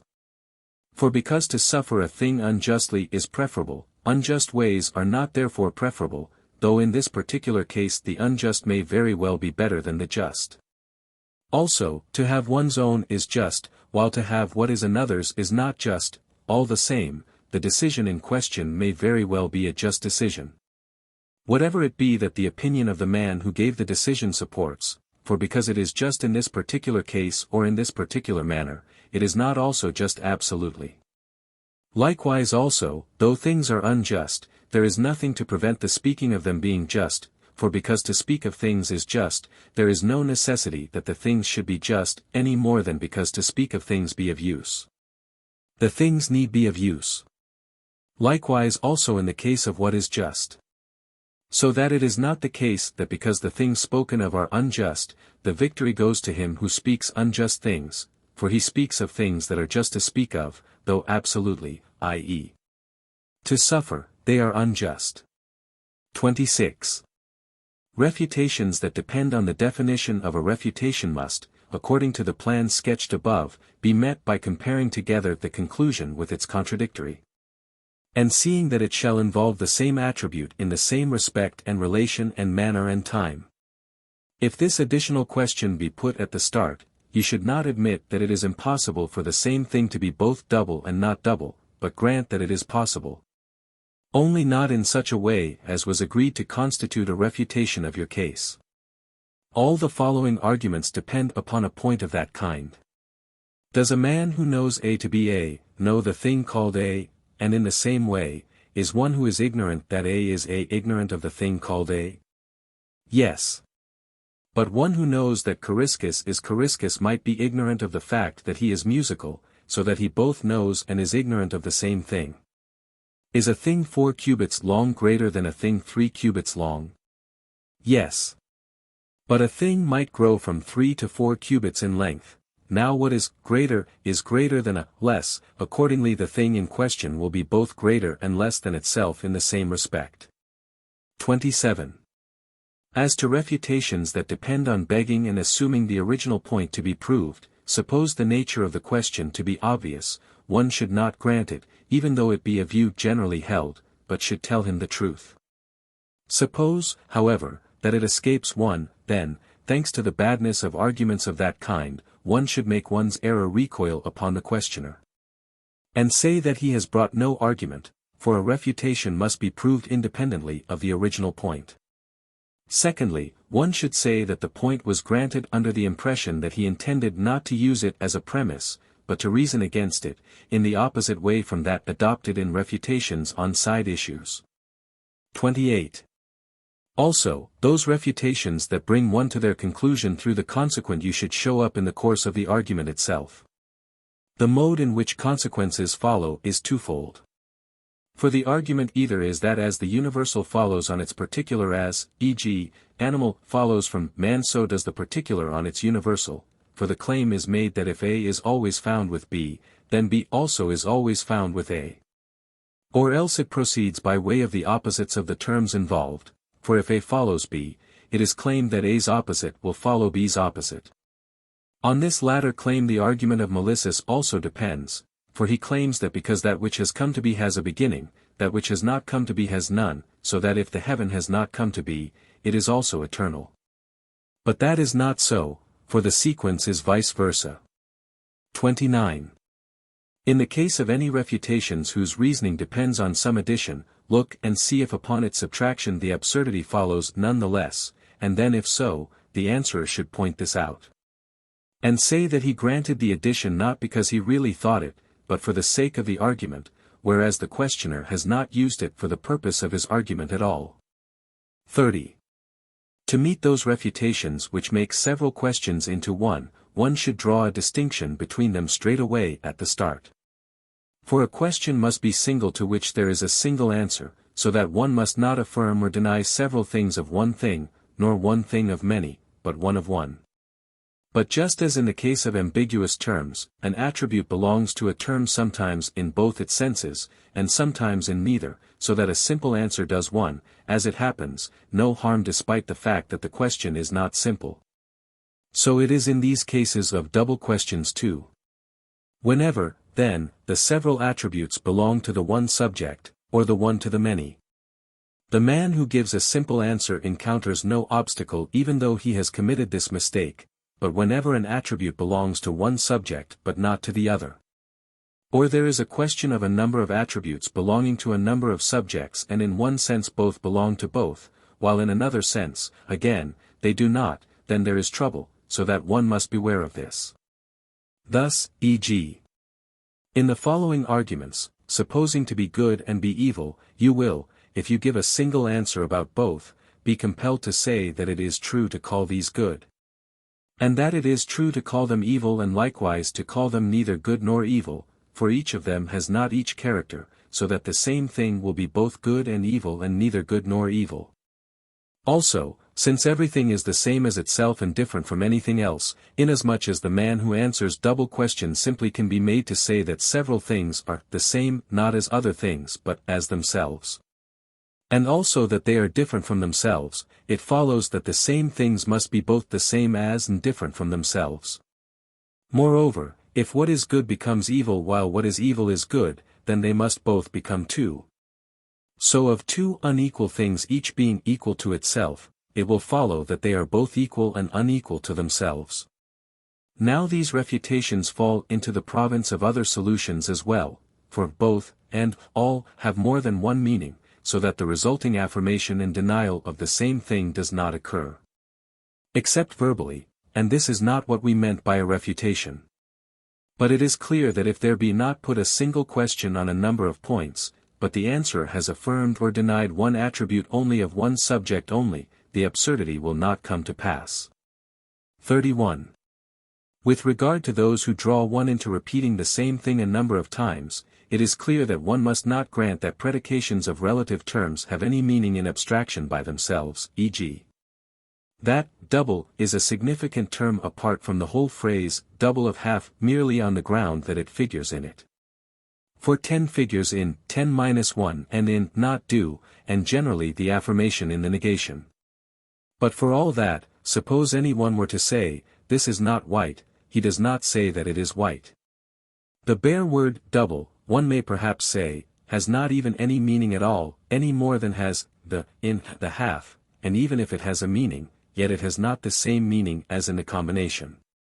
Nor is knowledge the same thing in a specific branch of it, suppose it, e.g. to be medical knowledge, as it is in general, for in general it was the knowledge of the knowable. In the case of terms that are predicated of the terms through which they are defined, you should say the same thing, that the term defined is not the same in abstraction as it is in the whole phrase. For concave has a general meaning which is the same in the case of a snub nose, and of a bandy leg, but when added to either substantive nothing prevents it from differentiating its meaning. In fact it bears one sense as applied to the nose, and another as applied to the leg, for in the former connection it means snub and in the latter bandy-shaped, i.e. it makes no difference whether you say a snub nose or a concave nose. Moreover, the expression must not be granted in the nominative case, for it is a falsehood. For snubness is not a concave nose but something, e.g.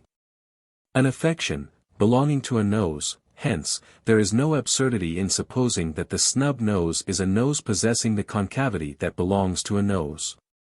32. With regard to solecisms, we have previously said what it is that appears to bring them about. The method of their solution will be clear in the course of the arguments themselves. Solecism is the result aimed at in all arguments of the following kind: is a thing truly that which you truly call it? Yes. But, speaking of a stone, you call him real, therefore of a stone it follows that him is real. No, rather, talking of a stone means not saying which, but whom, and not that, but him. If, then, any one were to ask, is a stone him whom you truly call him? He would be generally thought not to be speaking good Greek any more than if he were to ask, is he what you call her? Speak in this way of a stick or any neuter word, and the difference does not break out. For this reason, also, no solecism is incurred. Suppose any one asks, is a thing what you say it to be? Yes. But, speaking of a stick, you call it real, therefore, of a stick it follows that it is real. Stone, however, and he have masculine designations. Now suppose someone were to ask, can he be a she, a female, and then again, well, but is not he Coriscus? And then were to say, then he is a she, he has not proved the solecism, even if the name Coriscus does signify a she, if, on the other hand. The answerer does not grant this. This point must be put as an additional question, while if neither is it the fact nor does he grant it, then the sophist has not proved his case either in fact or as against the person he has been questioning. In like manner, then, in the above instance as well it must be definitely put that he means the stone. If, however, this neither is so nor is granted, the conclusion must not be stated, though it follows apparently, because the case, the accusative, that is really unlike, appears to be like the nominative. Is it true to say that this object is what you call it by name? Yes. But you call it by the name of a shield, this object therefore is, of a shield. No, not necessarily, because the meaning of this object is not of a shield, but a shield, of a shield would be the meaning of this object's. Nor again if he is what you call him by name, while the name you call him by is Cleon's, is he therefore Cleon's, for he is not Cleon's, for what was said was that he, not his, is what I call him by name. For the question, if put in the latter way, would not even be Greek. Do you know this? Yes. But this is he, therefore you know he. No, rather, this has not the same meaning in, do you know this, as in, this is a stone. In the first it stands for an accusative, in the second for a nominative case. When you have understanding of anything, do you understand it? Yes. But you have understanding of a stone, therefore you understand of a stone. No, the one phrase is in the genitive, of a stone, while the other is in the accusative, a stone, and what was granted was that you understand that, not of that, of which you have understanding, so that you understand not of a stone, but the stone. Thus that arguments of this kind do not prove solecism but merely appear to do so, and both why they so appear and how you should meet them, is clear from what has been said. 33. We must also observe that of all the arguments aforesaid it is easier with some to see why and where the reasoning leads the hearer astray, while with others it is more difficult, though often they are the same arguments as the former. For we must call an argument the same if it depends upon the same point. But the same argument is apt to be thought by some to depend on diction, by others on accident, and by others on something else, because each of them, when worked with different terms, is not so clear as it was. Accordingly, just as in fallacies that depend on ambiguity, which are generally thought to be the silliest form of fallacy, some are clear even to the man in the street, for humorous phrases nearly all depend on diction, e.g. The man got the cart down from the stand, and where are you bound? To the yard arm, and which cow will calve afore? Neither, but both behind, and is the north wind clear? No, indeed, for it has murdered the beggar and the merchant. Is he a good enough king? No, indeed, a robbed son, and so with the great majority of the rest as well, while others appear to elude the most expert, and it is a symptom of this that they often fight about their terms, e.g.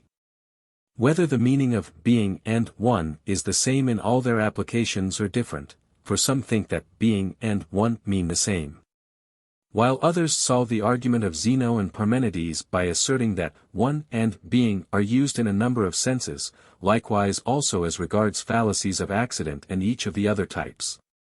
Some of the arguments will be easier to see while others are more difficult. Also to grasp to which class a fallacy belongs, and whether it is a refutation or not a refutation, is not equally easy in all cases.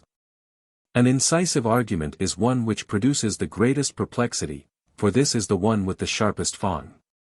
Now perplexity is twofold, one which occurs in reasoned arguments, respecting which of the propositions asked one is to demolish, and the other in contentious arguments, respecting the manner in which one is to assent to what is propounded. Therefore it is in syllogistic arguments that the more incisive ones produce the keenest heart-searching. Now a syllogistic argument is most incisive if from premises that are as generally accepted as possible it demolishes a conclusion that is accepted as generally as possible. For the one argument, if the contradictory is changed about, makes all the resulting syllogisms alike in character, for always from premises that are generally accepted it will prove a conclusion, negative or positive as the case may be. That is just as generally accepted. And therefore one is bound to feel perplexed. An argument, then, of this kind is the most incisive, viz. the one that puts its conclusion on all fours with the propositions asked. And second comes the one that argues from premises, all of which are equally convincing, for this will produce an equal perplexity as to what kind of premise, of those asked, one should demolish. Herein is a difficulty, for one must demolish something, but what one must demolish is uncertain. Of contentious arguments, on the other hand, the most incisive is the one which, in the first place, is characterized by an initial uncertainty whether it has been properly reasoned or not. And also whether the solution depends on a false premise or on the drawing of a distinction. While, of the rest, the second place is held by that whose solution clearly depends upon a distinction or a demolition, and yet it does not reveal clearly which it is of the premises asked, whose demolition, or the drawing of a distinction within it, will bring the solution about, but even leaves it vague whether it is on the conclusion or on one of the premises that the deception depends. Now sometimes an argument which has not been properly reasoned is silly, supposing the assumptions required to be extremely contrary to the general view or false, but sometimes it ought not to be held in contempt. For whenever some question is left out, of the kind that concerns both the subject and the nerve of the argument, the reasoning that has both failed to secure this as well, and also failed to reason properly, is silly. But when what is omitted is some extraneous question, then it is by no means to be lightly despised, but the argument is quite respectable, though the questioner has not put his questions well. Just as it is possible to bring a solution sometimes against the argument, at others against the questioner and his mode of questioning, and at others against neither of these. Likewise also it is possible to marshal one's questions and reasoning both against the thesis, and against the answer and against the time, whenever the solution requires a longer time to examine than the period available. 34. As to the number, then, and kind of sources whence fallacies arise in discussion, and how we are to show that our opponent is committing a fallacy and make him utter paradoxes. Moreover, by the use of what material sophism is brought about, and how to question and what is the way to arrange the questions. Moreover, as to the question what use is served by all arguments of this kind, and concerning the answerer's part, both as a whole in general, and in particular how to solve arguments and sophisms on all these things, let the foregoing discussion suffice. It remains to recall our original proposal and to bring our discussion to a close with a few words upon it. Our program was, then, to discover some faculty of reasoning about any theme put before us from the most generally accepted premises that there are. For that is the essential task of the art of discussion, dialectic, and of examination, parastic. Inasmuch, however, as it is annexed to it, on account of the near presence of the art of sophistry, sophistic, not only to be able to conduct an examination dialectically but also with a show of knowledge. We therefore proposed for our treatise not only the aforesaid aim of being able to exact an account of any view, but also the aim of ensuring that in standing up to an argument we shall defend our thesis in the same manner by means of views as generally held as possible. The reason of this we have explained, for this, too, was why Socrates used to ask questions and not to answer them, for he used to confess that he did not know.